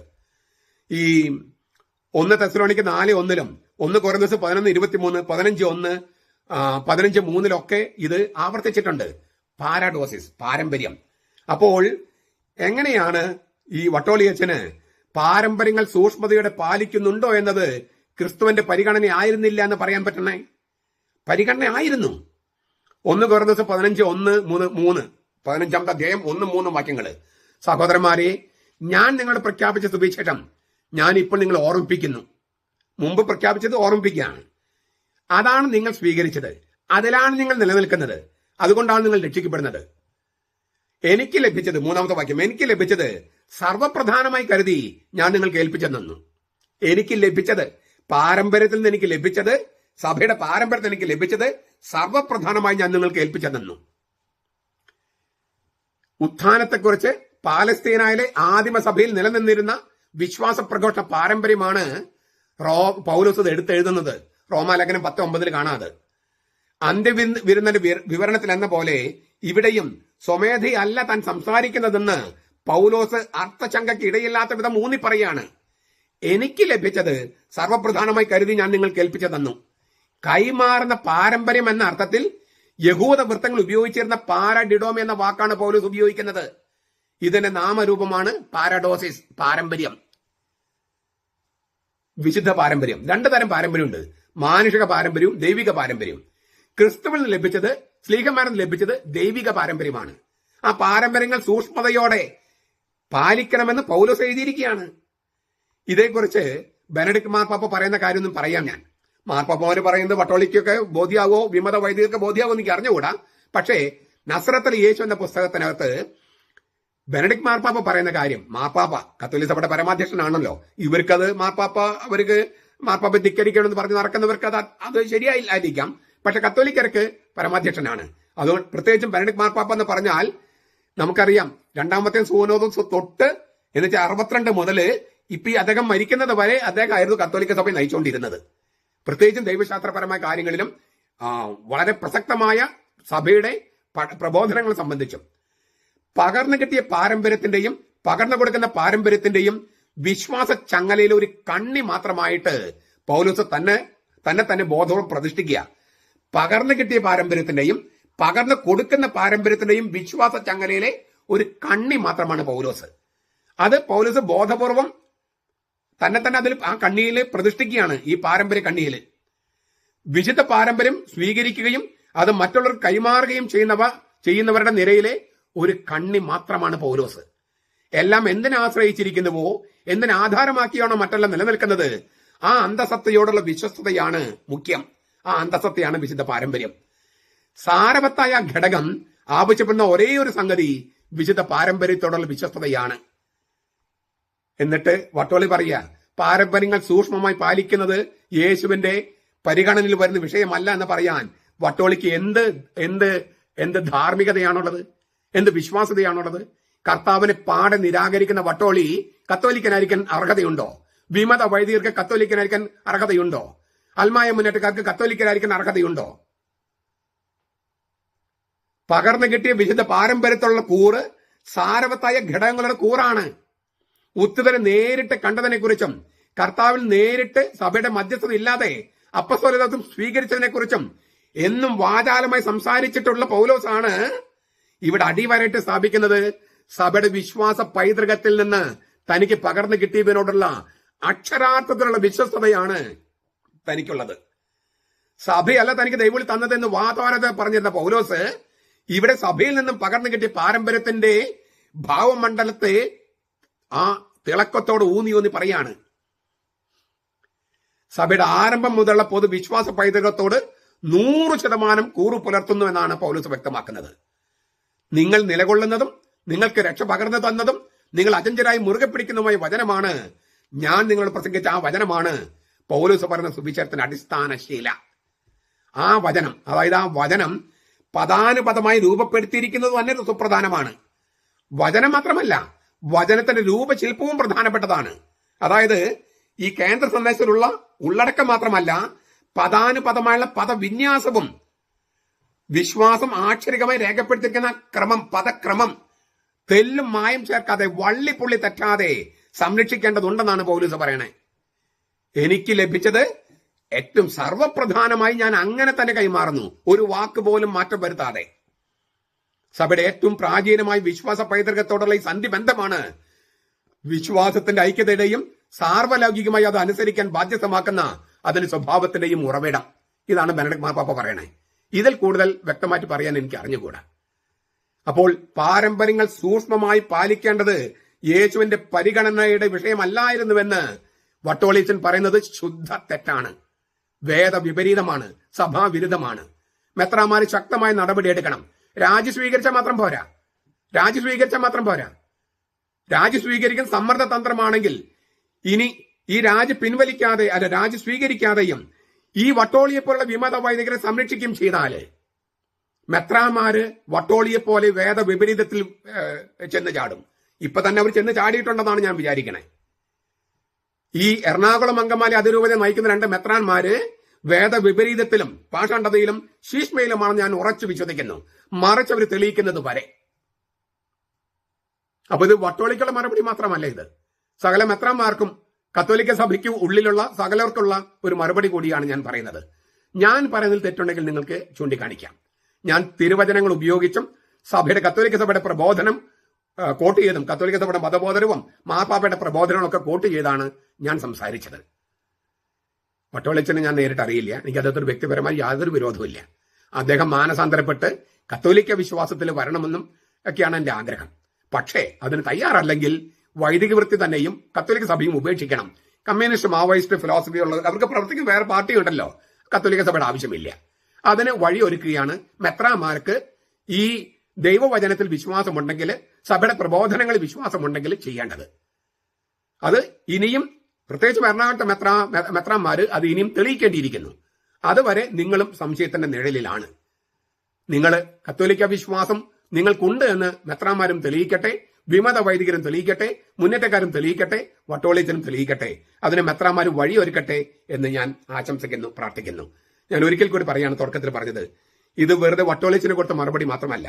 സകല വിമത വൈദികരും ഒരുപക്ഷെ നമ്മുടെ കുറച്ച് മെത്രാന്മാരും ഈ തരത്തിൽ വേദവിപരീതം പഠിപ്പിക്കുന്നുണ്ട്. ഇതുപോലെ കുറെ അച്ഛന്മാരും പഠിപ്പിക്കുന്നുണ്ട്, കത്തോലിസം വിട്ടുപോയിട്ടുള്ളവരും പഠിപ്പിക്കുന്നുണ്ട്. അവർക്കെല്ലാം പഠിക്കാനുള്ള ഒരു വേദിയായിട്ടാണ് ഞാൻ നൽകുന്നത്.